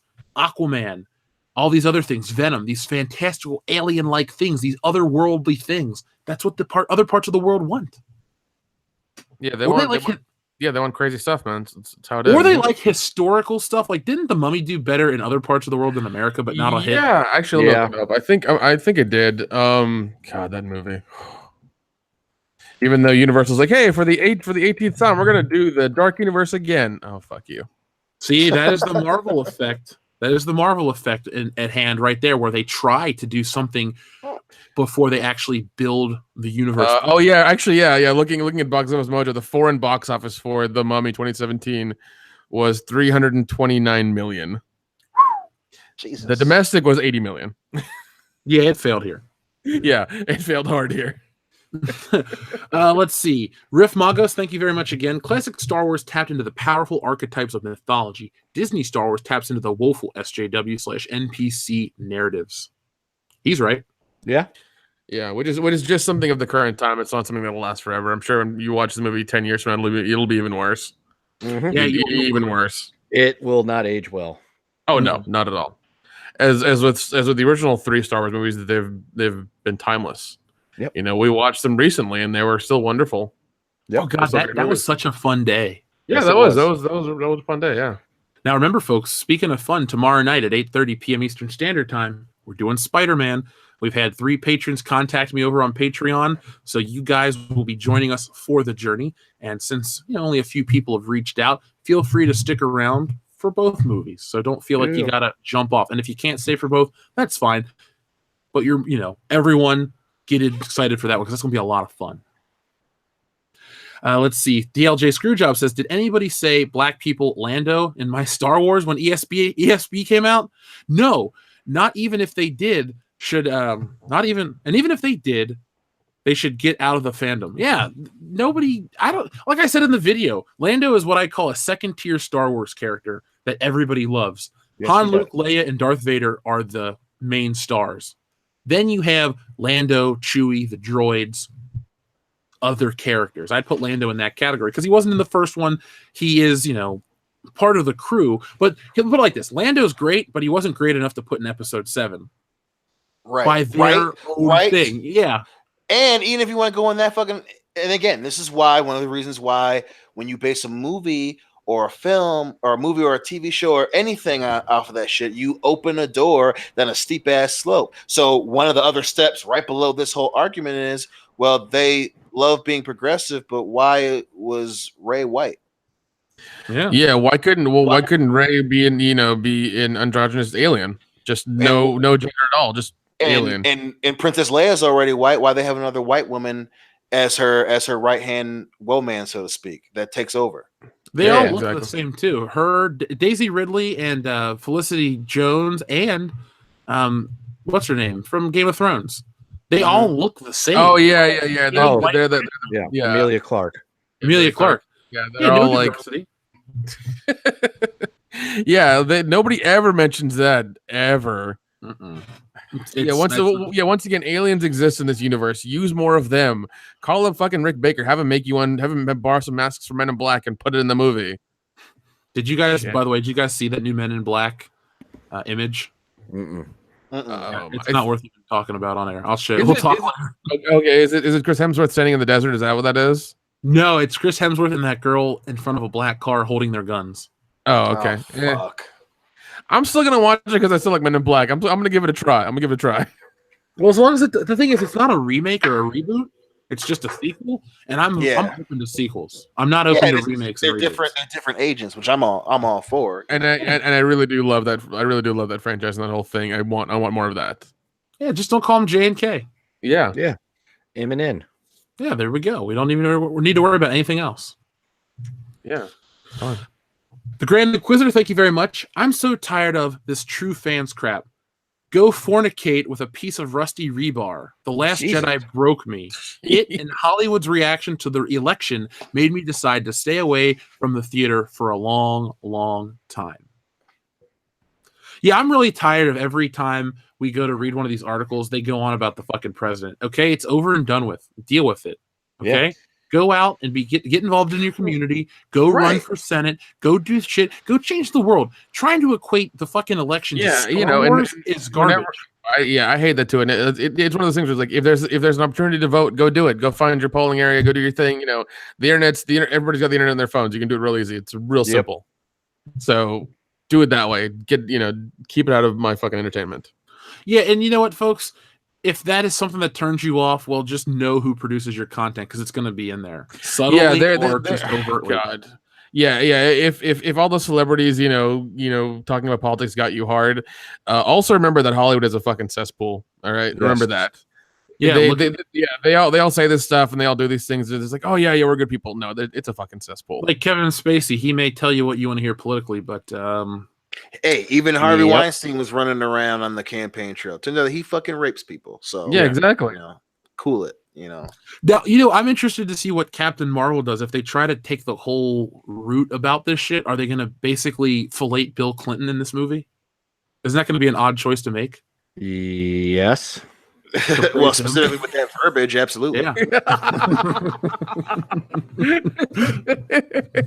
That was headline news for a good, strong chunk of the late 90s. Oh, God, so much. That's how I learned what a blowjob was. Yeah, exactly. We all have those awkward conversations, yeah. What does it mean to get blowed in the oral office? Yeah. What do they keep saying is on her dress? Yeah, semen? What's semen? Is it like down Periscope? like on a boat, semen? How could you get a bunch of sailors on your shirt? Honey, we'll talk when you're old enough. Thank you, media of the 90s. Sean Stormgem, thank you very much. What if they made the Force speak to Rey and they have it be a female voice? God. Based on the logic they've given us over the last, few years, that would make sense that it would be a female voice.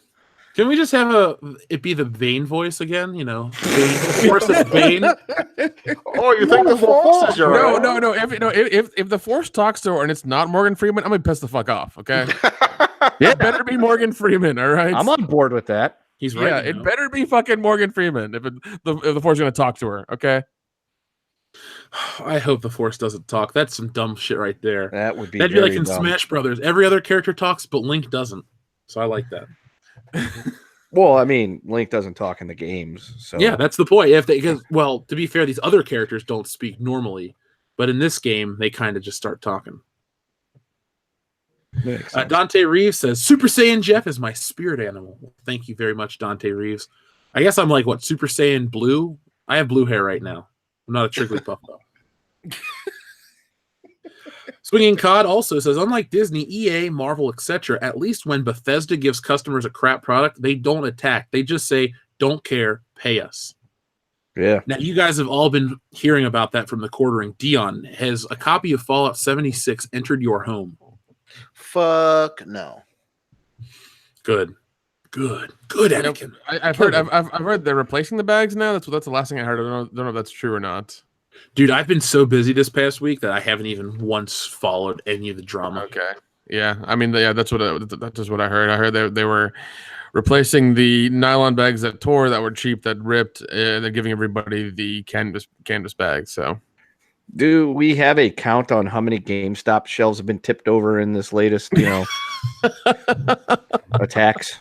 I think about 27 is the latest record around here. I mean, GameStop can take it. They're going into business slowly, anyways. I mean, like they I think they hooked up with ThinkGeek to make like GameStop / like ThinkGeek stores or whatever. Yep, that's not going to help. Because even ThinkGeek sucks, man. Like they used to be good 10 years ago. They were actually awesome 10 years ago. Then they, I don't know what happened, but all their shit was just like, all right, we're going to produce all this other content from all this other stuff, and it just I don't know, it just didn't work out, and it was not fun anymore. Yeah. I think I've only ever bought one thing from ThinkGeek, and that was a DOS boot. Oh, from Beer Fest? Yep. It'll hold 6 beers. Oh, can you bring that to Star Wars Celebration? Oh, my God. I can, Jeff. I can definitely do that. We'll talk about 6 beers. Holy shit. Yeah, Dion, you and I could get drunk in a record time. I was gonna say, dude, they're hella cheap, too. They're only like $15 or $20 for a glass boot. I'll get my own. Dion, matching glass boots. Yeah, I'll bring mine down. We'll just all 4 of us can get it. We'll take it to Horror Hound, and we'll just sit there at the, at the table. Drink. We'll just bring a keg as well. Fuck it. We'll see if we'll race. We'll just have the Beer Fest thing on loop, and we'll see if we can win. Is it the 1 liter, right? Or they're liters, right? What, the boots? Yeah. Oh, I don't know. All I know is mine's like, I don't know. I'll take a picture of it later. Because I'm on Amazon right now. I was getting ready to order these for us, Dion. Like I said, it's more than a liter, because if you, I'm pretty sure I put like 6 beers in mine, and it filled it almost all the way up. And almost all the way up. Oh my God. Yeah. So what is that? 12 ounces per beer times 6 is 72 ounces. And so I'm trying to think of like a 12-ounce can is like 30. Hang on. So 20 ounce, 16.9 ounces is 500 milliliters. So it's like a 3 liter. Let's get the sound effect of a keyboard in here. Are you rerouting to Friendster? Never mind. We'll look off air. It's like I'm only finding a fucking liter. Anyway, back to our listeners though. Thank you guys for being 3 liters. 3 liters. Okay, we need a 3-liter glass boot, Dion, the size of D2. You got to turn it so the bubble doesn't get you. Actually, that does work. I feel like if we're like a real life Beer Fest team. All I want is for people to chant. They're not that drunk. That's all I want. Please, folks, if you're gonna meet us at Star Wars Celebration, chant "We're not that drunk" to us. Yes, because we won't be that drunk. No, we have a show to give. We should do a live podcast on the streets of Chicago. Just walk up to random people. Hi, would you like to be on a podcast and reach a couple 100,000 people? Okay. Yeah. Tell us your life story. We'll just ask them questions about Star Wars. TLJ Screwjob sent in 2 super chats. I'm going to read them in order. Thank you twice, TLJ Screwjob. Prequel trilogy was poorly executed, but they had A, B, C storylines because George sticking to it. Sequel trilogy did also, but KK allowed Rian Johnson not to follow it. And then he says, Lucasfilm, hey guys, there's going to be a Stormtrooper MC in Star Wars. Fans, oh cool. Lucasfilm, he's the black comic relief stereotype. Fans, what? Why? Yeah, what is the point of making Finn a damn... I almost said a barbershop. That made no sense. Why is Finn a janitor? He's a walkie-talkie barbershop. Hey, is Ice Cube in there? Hey, Ice Cube was in the entertainer. I love that movie. Oh, Shay, what's up, bro?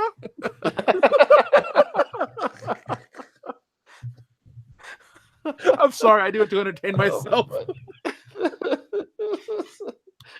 Oh, fuck. Oh, my God. Yeah. Lucas did stick with the story. The new Star Wars trilogy is the most disjointed piece of shit ever. It makes no sense thematically or structurally.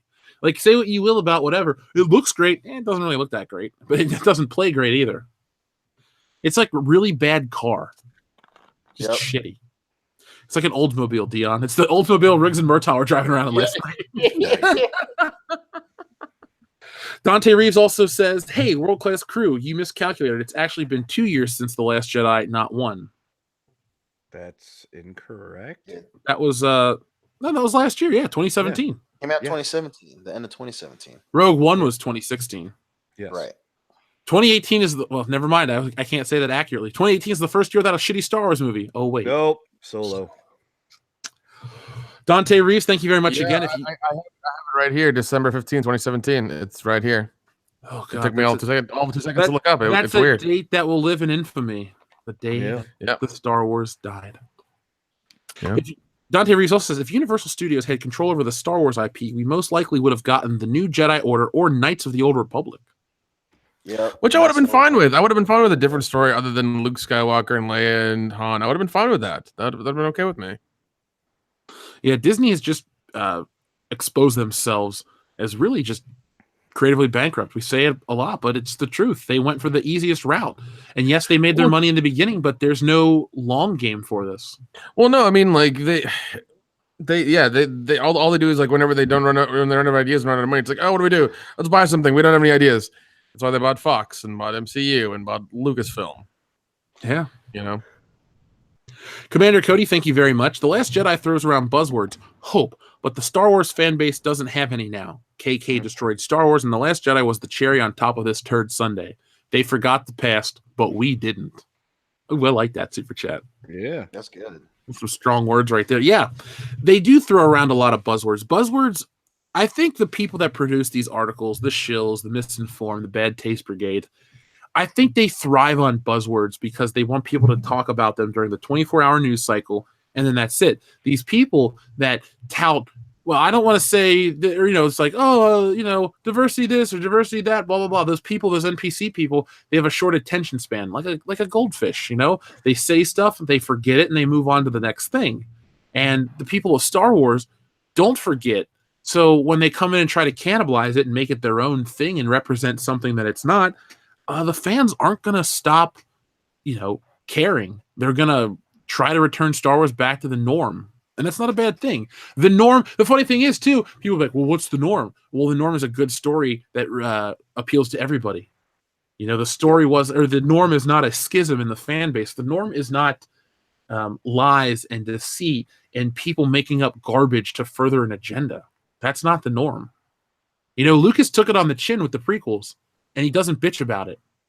He made changes. There's no more Jar Jar Binks. There's this or that. He changed it. He adapted, and he gave us a great finale. So maybe Disney should be more mature about these things. Yeah, it's sort of saying, oh, because you don't like this, you're horrible people. No, we're the ones giving you money for this. Don't piss us off. We won't give you any more money. That's how this works. Bomb Shoes, thank you very much. 1 year later, I'm still waiting for the Poe Dameron payoff. He shoots down 7 TIE fighters and 5 stormtroopers in 15 seconds. Then 2 days later, gets cucked by Admiral Gender Studies. I didn't even realize that was days later. Oh yeah, that's same true. day. Yeah. It's like this. It's like the same Later day. Yeah. that day. Yeah, that's true. Yeah, because the difference between both movies is only like maybe a day or two, or if not the next day. Yeah, that's another criticism you can have, that you can't use the whole racist card. The fucking structure of the film, time-wise, makes no sense. Especially those ships getting chased by Star Destroyers, which the Star Destroyers can go like light speed in front of them, turn around and fire on them. Come on, man, we know this. Yep. It's just a really, really lame story. Yeah, it's bad writing. Oh, let's see. Brain Damaged says, your take on lying defenders like Council of Geeks. We don't know who Council of Geeks is, do we? No. No. If you mean like people that make the excuses for the stuff, I think 2018 was the year they exposed themselves and became a less reliable source for information. Even though I'm not the biggest fan, somebody like a Grace Randolph really came out of 2018 a lot better than she started the year. And for those listening currently, next week's show is going to be our best of 2018. We're going to be giving out some awards. We're going to be doing some fun stuff like that. So get involved with next week's show. We're going to be talking about our favorite movies, our favorite games, our favorite moments of the year. And of course, our favorite moments of Star Wars' failure. I don't know if we'll get into that deep. Believe me, this is that week. But Brain Damaged, personally, I don't know Council of Geeks. They could be some channel that hates us. That's fine. I don't care. I don't focus on that stuff. I focus on you guys, and that's why we get record numbers all the time, and we're kicking ace. So let them hate. Let them hate. It's all good, man. Last Jedi Screwjob says also, if EA had exclusive rights back during the prequel trilogy, like they do now, we wouldn't have had Knights of the Old Republic, The Force Unleashed. KOTOR was BioWare. The Force Unleashed was LucasArts. We also wouldn't have had Star Wars Episode 1 Racer, or there's even some really good Star Wars games on the handhelds. There was a Jedi Knight game that came out. Do you remember that, Dion, where Mace Windu was on the cover? Yeah, holy shit. I forgot all about that. Around Episode 2. That game was fucking fun, man. Was that for the Game Boy? Yeah, Game Boy Advance. Yeah, I think I remember that. Let me look up the exact name of the game, because it was a really fun game, because I only had a handful of those games for the handheld. Because for some reason I would get the handheld, but I would lose interest. But my mom would buy me whatever I wanted. It wasn't the Attack of the Clones game. It was a Mace Windu Jedi game. I guess Jedi Power Battles, because that was also on PS1. Yeah, that's what it was. That game was fucking cool, at least for back then. Maybe it doesn't hold up. But the GBA had some weird Star Wars games. They had like a Star Wars trilogy game. Yeah, well, no, I think that time you had like, you know, N64 was coming out, and a lot of you had PlayStation 2 that was, you know, a thing, and they wanted to really flood it. So like, all right, what do we do? Star Wars. And so we had a bunch of Star Wars games. You know, some were better than others just were horrible. But we had a bunch of that stuff, so it was a lot of fun. Mm-hmm. Yeah. I wouldn't mind going back and living in that Star Wars era compared to what we got now. I agree. Yeah. Seriously. Our buddy, the birthday boy, Dayton Pfeiffer, says, just got back from my birthday dinner. Now I'm relaxing in my recliner, drinking some nice rum and listening to 4 magnificent bullshitters. A perfect way to end the evening for me. Not just magnificent, we're world class. Oh. Dayton Pfeiffer, I hope you had a good birthday, man, and I hope you got a nice, easy weekend planned for yourself. That's the best way to spend your birthday the older you get, I find. Yeah, that's true. Marquad, thank you very much. And now there's all sorts of bullshit. 5-star bot reviews on the Rotten Tomatoes, The Last Jedi page. So they're trying to ex-post fact up the score. I didn't even know that was going on. I need to look into that. Let me take a screenshot of that super chat. Yeah, I mean, that wouldn't surprise me. They want to make sure that they're on like the winning end of history, so they can just be like, hey, the score's up. Look, it's better than it was before. We can't be worse than The Room. Well, The Room has captivated millions of people through laughter and fun. Oh, Yes. I agree. I go and watch it at the Plaza Theater at least, you know, once every couple of months, just because I'll get good and drunk and go watch it. If it didn't lack for anything, it didn't lack in heart. Tommy Yes. put his whole heart and soul into that movie. And about $10 million. Yeah. 6 actually, but yes. A better place. Yeah. I'm fed up with this world. We're at the elite. Thank you very much. Tonight is a great show. By the way, don't forget about That's Amore I sent you on Patreon. Oh, well, now that you reminded me, I will pull that up. I had it pulled up. There we go. So Mareth Dealine sent in a funny super chat, guys. I want to read this to you. So, when an eel bites your thigh and you bleed out and die, that's amore. Put your hand in the crack and you won't get it back. That's amore. When the jaws open wide and there's more jaws inside, that's amore. When it swims on a reef and it has 2 sets of teeth, that's amore. I see what he did there. I love it. Mareth Dealine is the master of words. See, folks, we have a lot of fun in this community. Let's see. Nightwish fan 1991. Thank you very much. A friend finally showed me Solo. That was a whole lot of nothing. Yeah. Yes, it was. He's not really your friend. Yeah. What kind of friend is that? Wait, what the fuck, bro? Sketch Therapy. Go look at Kathleen's story group and fire Bob Iger. Ooh, I don't think Bob Iger is going to get fired, but I wouldn't be surprised if the story group slowly disbands in 2020. Yeah. I just want to know if their Star Wars like hotel area, whatever it is going to fail because of it being like so fucking expensive that nobody can afford to be there. It's going to do fine. I think after a couple of years, though, people will slowly get tired of it, and it won't be the draw. Like I'd say by 2025, you'll have plenty of availability at the Star Wars Galaxy Edge Hotel. And maybe by 2030, you're going to have them just, we're going to move on and do what's popular in 2030. Avatar. Back. Yeah, Avatar. If Avatar and Star Wars opened on the same day, I would applaud Avatar. Just that's ballsy. That's ballsy. I hate Avatar. Ugh. Let's see. Oh, wait. Okay. Sketch Therapy says, go look at Kathleen's story group and Fireball Biker. Okay, I just read that one. I did the solo one. Oh, Chris Mickick, thank you very much. You guys hear about the gag order in Australia about the church stuff and how the media is being controlled? The world is becoming a joke. Have you guys heard about that? No.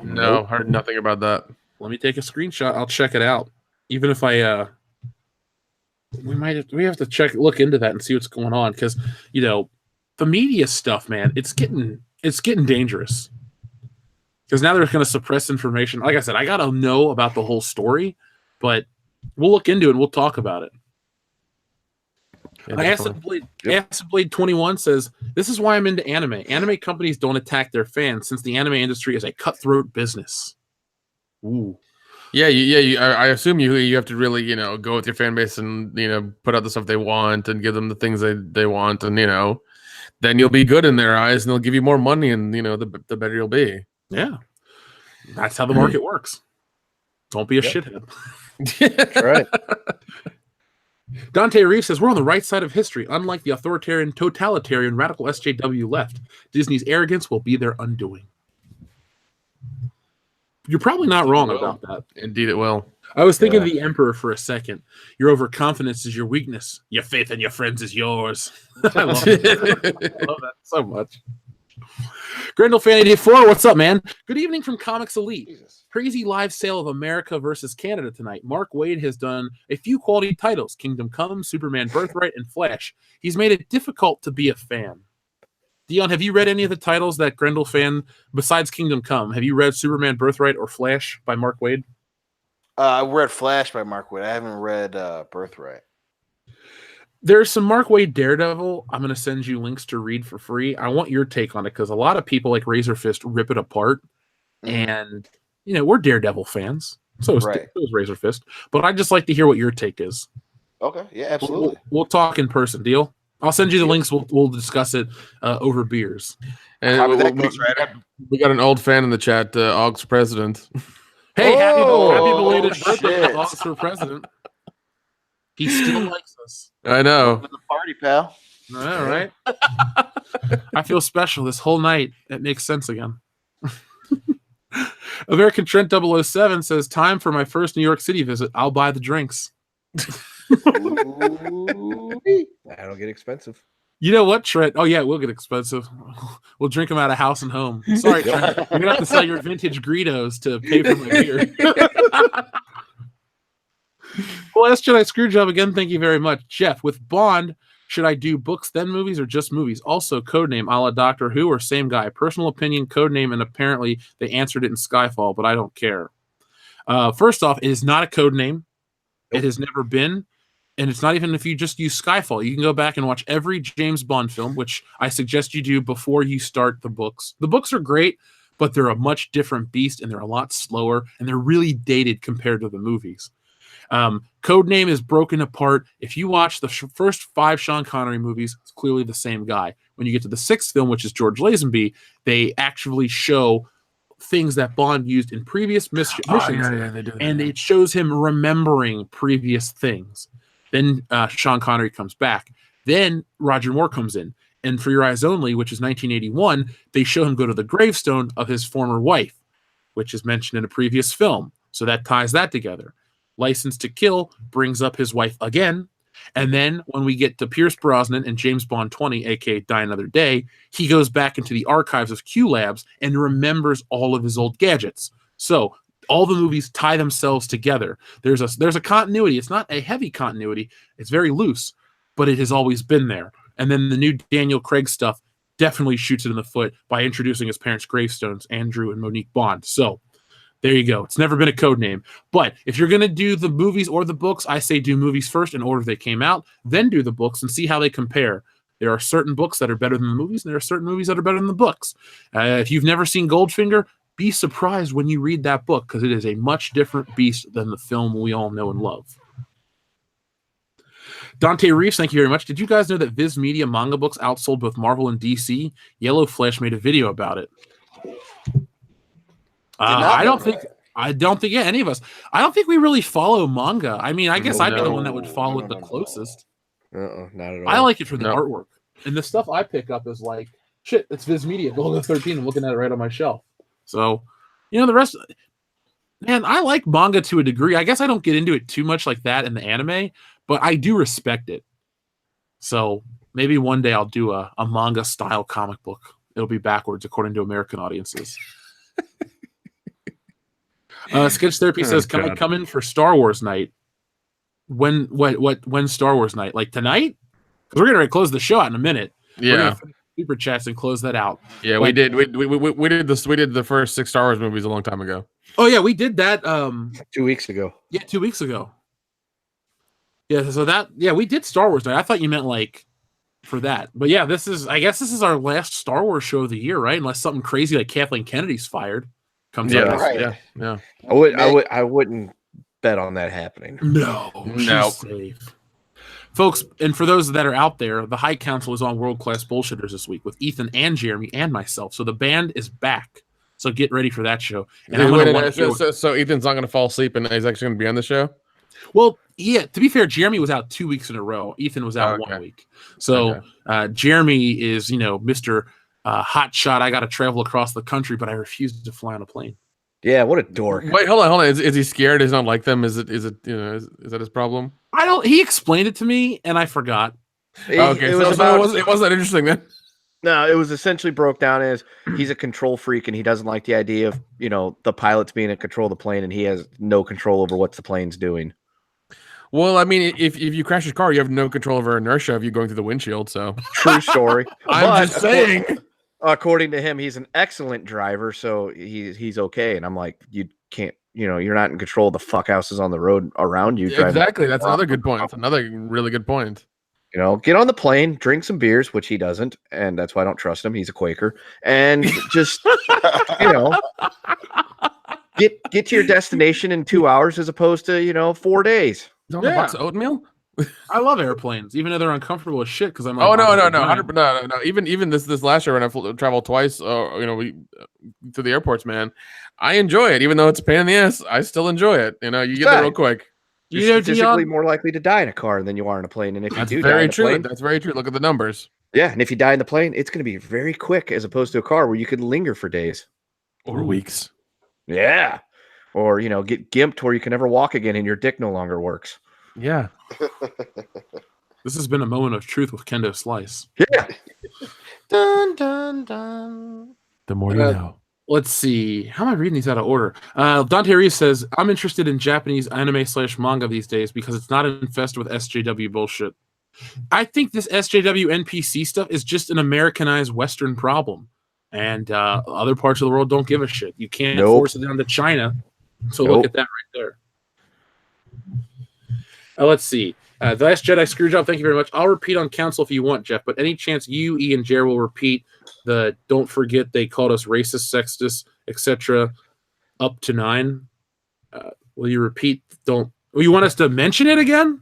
Yeah, we will mention it again. We'll mention this article at great lengths on the High Council. That's going to be a pretty charged show. So Ethan Van Sciver is probably going to, blow a pie. He'll blow a pie. He'll blow a pie. Not a gasket, a pie. He'll blow a pie crust. Van Slattery says, as much as I hate episode 7 and 8, I will still watch with my best friend just so we can rip it apart. Fair enough. Yeah. Fair enough. Completely fair enough. Dimos Z, thank you very much. If Rey can beat Mace Windu, is she now racist? Huh. Yes. Well, no. Yes. That's a sticky wicket. Like the Ewok? Yes, a very sticky Ewok because if she was a dude, then I would say yes. I'm taking my hand.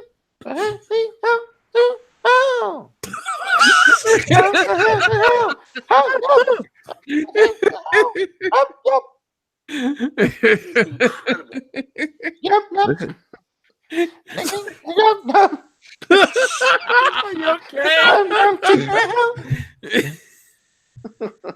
Oh my god. This has been Dion's Yub Nub. That'll be a bonus track on our rap CD. Yeah. Dante Reese, thank you very much. The Chinese entertainment companies have defeated the American entertainment companies at their own game. Censorship. Ooh. That's true. Yeah, they're real big about censorship over there. That's it's a little crazy. A little scary. I keep hearing in China. I keep hearing. I think it's either Japan or China has the face recognition stuff now, and it's terrifying. You mean like a Taylor Swift concert? Yeah. Just like that. Yeah, I heard that article as well today, and even that was terrifying. I was like, "Oh God, that's ridiculous." I thought to myself, I never was. I'm covering my face in glitter whenever I go out from now on. I swear We're gonna have to all order prostheses to disguise ourselves as Bucky Barnes. I can do that. I would have to I can ask be white why guy. we're all going to a Taylor Swift show. That is Listen, you also an count me out of excellent that one. question. Count me out of that one because I do not feel 22 anymore. Goddamn it! Yeah. Unless she's going to invite us as like backstage, give us backstage passes and hang out with them. Right, hang out with a Yeah. famous person. I take that. Then I'd be like, "Yo, Taylor, you like chocolate?" She's a diabetic, bro. Leave it alone. Yeah, dude, we don't need any fucking shitty Taylor Swift. Die the way you about live, Taylor. Die the way you lived. Do you really want to have Jake Gyllenhaal seconds or thirds or Oh my God. 27ths? Listen, if I come in second to Jake Gyllenhaal, it's not a terrible way to go. Well, also, like every song she's written is about some boyfriend that that did her wrong Dude, or something. how Yeah. cool would it be? Say she comes out with some other shitty pop song and it's about me. That's hilarious. That's Yeah, an but- opportunity that I cannot afford to give up. It's called I Hate Chocolate. I Yeah. hate chocolate anyway. Whatever, Yeah, some no. dumb shit like that. Yeah. He's got a nub, yep. Put it in my butt. No, wait, no. God, Jake, you could write a song called Nub Rub. It's about No, nub. bro, put it on the list. Put it on the list. I almost spat beer all over my fucking mic. Don't do that. Those things are rub. expensive. Cheeky, get nub rub. Yeah. Put There my we go. hand on your pants and give you one hell of rub. Got to rub your Lots of nub. those, by the Hell way. yeah. Got to rub your nub. Hell yeah. Gonna rub your nub one more time. Rub.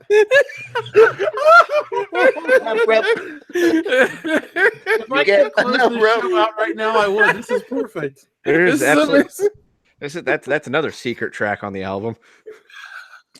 Nub rub. That's after the intro, Liam Neeson's Nissan. Right. Mark Quad, thank you very much. It'll be fun to see friends draw lots to pick who gets their sanity blasted by episode 9. Brave men will write the final letters to their wives just in case they can't resist the urge to end it all. Oh God, I hope not. Jesus. I know, that's some dark shit. That is really dark. I've never been in a position ever where, a movie's been so bad it's made me call into question my existence and whether or not to keep going. Yeah, I know. Well, you haven't seen episode 9 yet there, Kendo. That's so, a true story. Jeez. Sketch Therapy says, Bethesda leaked names and addresses and visas of bag buyers. I heard about that. Did you guys hear about yeah, that? yeah. Docs are That's fucking bad news. Yeah. bad business. Dude, Someone's going to that's the type of shit you go to jail for. Yeah. somebody's going to get sued. All right? That's what we got to worry about. So, they got to worry about. Somebody's going to get sued. We're going to get a Gonna get shinning. sued. Get sued, dude. What the fuck, dude? What the fuck, dude? All right. You sound like Bruce Pritchard trying to do his impression of the British Bulldog. Goddamn. What the Motherfucker. Loki07, thank you very much. I can now honestly say that Brie Larson has a pancake butt. Is built like a 12-year-old boy and has the body that only Kevin Spacey could love. baby? Is this Mike Tyson reading this comment? Dude, I've been Yeah, playing man, Punch Kevin- Out, all right? Kevin Spacey was all over that. Sacrifice everything. Almost step on his Live, genitals. live for something. If it means sacrificing everything. Oh my god! Yeah, you get me in a ring with Kevin Spacey, I knock his fucking teeth out. I'll whip his ass. I'm gonna eat his fucking heart and kill his children. I fucking love it. Mike, I'm a tiger. Mike, in your fight with Kevin Spacey, what were you feeling? It seems like you were injured. What was the injury, if at all any? The only injury I faced during that fight was when I punched him in the face so many fucking times, my gloves, they came apart. And I thought my hands died. Your gloves did what, Mike? They came apart. They came apart? Yeah, that's what I said. They came apart. My gloves, they broken on on Spacey's face. On whose face? Kevin Spacey. Kevin who? Yeah, Kevin Spacey. I punched Kevin Spacey in the face repeatedly. You mean Spacey? Yeah, he's gonna be all in the Spacey after I busted his brain out of his fucking ears. I hope the closed captioning goes with a lisp, and then it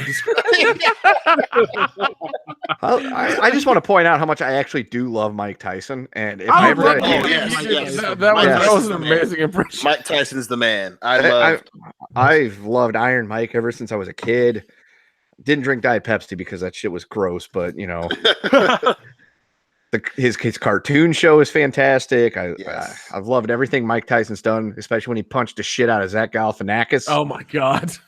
He still got it. Yeah, and if there's ever a chance for us to pick a celebrity to meet, he's in my top 3. Listen, I love Paul Rudd and Kevin Spacey. I'm gonna meet Kevin Spacey. I'm gonna meet Kevin Spacey, and I'm gonna knock the fuck out of Kevin Spacey. I feel like we'd have fun hanging out with Paul Rudd. Oh, I think Paul. Yeah, absolutely. he strikes me as a dude that'd be like a lot of fun. Oh, definitely. You know, Astro Lime says, "Stay awesome, my dudes." We fully intend to. Round-headed Ryan says, "Merry Christmas, you filthy man babies." Fuck you, Ryan Johnson. I'll knock the fucking shit out of you too, just after I get done with Kevin Spacey. Became Elmer Fudd right there. I loved it. 007 Cloud says, "What the fuck, LOL? I thought it was only me and my bros who were the ones who played Jedi Power Battles." Nah, man, I played the shit out of Jedi Power Battles. It was one of my few GBA games. You can only play Mario for so long. Oh yeah, That's true. Nah, man, not But me. not I'm from Smash the Bros. boot. But I mean, Oh, businessman. Moving. I'm a businessman. Your goddamn tariffs and your trade federations are fucking my shit up. I knew I smelled tauntaun. Yeah, that's tauntaun. You man. Routini. Yeah, routine, motherfucker. TLJ Hey, screw man, job my says, shit broke down. My shit broke down, man. You got some cables? You got some cables? I gotta jump. a space jump, a spump. yeah. Take care of my X-wing. The last time I parked here, all this shit happened to it. TLJ screw job. Thank you very much. Wow, thanks, Jeff, about the Bond question. I mean, you're very welcome. Anytime you guys got 007 questions, you know who to ask. TLJ Mike screw Tyson. job also says, "Did holidays get in the way of the November Razorfist stream?" Yeah, it's kind of hard to get stuff done around the holidays because everybody celebrates in different ways. So that's what happened there. And then finally, TLJ Screwjob says, "Hi, I'm Mike Tyson from Encyclopedia Britannica." Kendall, would you take that one? That's right. Mike Tyson loved to read the Encyclopedia Britannica. It's a long word. It's like a chupacabra. But if the book is giving you trouble, just bust it in the fucking mouth. I love this so much. Oh god. All right, folks. Well, this has been episode 152 of World Class Bullshitters. Every Thursday night, we take a dump on the world of pop culture. So we'll be back tomorrow, or I might be back tomorrow with Good Morning Pop Culture. I don't know exactly. I got to get this video knocked out, but it's a video you guys don't want to miss. So do me a favor. Make sure you hit the thumbs up on the way out. Make sure you guys are following the channel and make sure your little bell notifications are turned on because the video tomorrow is one you do not want to miss. It's the heavy hitting kind of shit you guys love. It's got the same passion and energy we've always had, and it's about Star Wars. So it's the thing that brings us together. So Kendo, Nick, Dion, do you guys have anything you want to say before we close this out? Make sure you eat your meat, because if you don't eat your meat, how can you get any pudding? That's right. And I'm looking at the chat. It seems like a lot of people really liked this show. So, guys, thank you for fun sticking show. with us. This Yeah, was a yeah. fun Make sure show. make sure you give us a thumbs up, man. Yeah. This was like a 2-hour plus show that went by really quick. Yeah, I can't believe it's almost 11 fucking o'clock. We still got to do after hours. Oh, shit. Yeah, right. So, guys, we're gonna get off here. We're gonna go to do after hours, and if you want to hear that, join our Patreon page. It's only $1. It's an awesome, a lot of content you guys are gonna get, and be on the lookout for that video. So, join us tomorrow night for Spider-Man. I might be drawing. I think I'm gonna draw. I'm gonna bust out my other computer and the tablet. I'm gonna do a live drawing on another computer while we watch Spider-Man. So it's gonna be fun. There's gonna be some deep cuts, and if you think I know a lot about 007, well, I know just as much about Spider-Man. You kidding me? Stop. Spider-Man? Holy crap! That's his fucking wheelhouse. If you want to learn about Spider-Man, come by tomorrow and learn about Spider-Man. Yeah. That's right. Yeah, avoid that fucking Into the Spider-Verse bullshit. Hang out with us instead. Yeah. Come. He will talk not to us. subvert your expectations with that. Jeff will blow your fucking head off with knowledge. Oh, it's insane. All right, so as I always end this show on Good Morning Pop Culture, be excellent to each other and see you on the other side.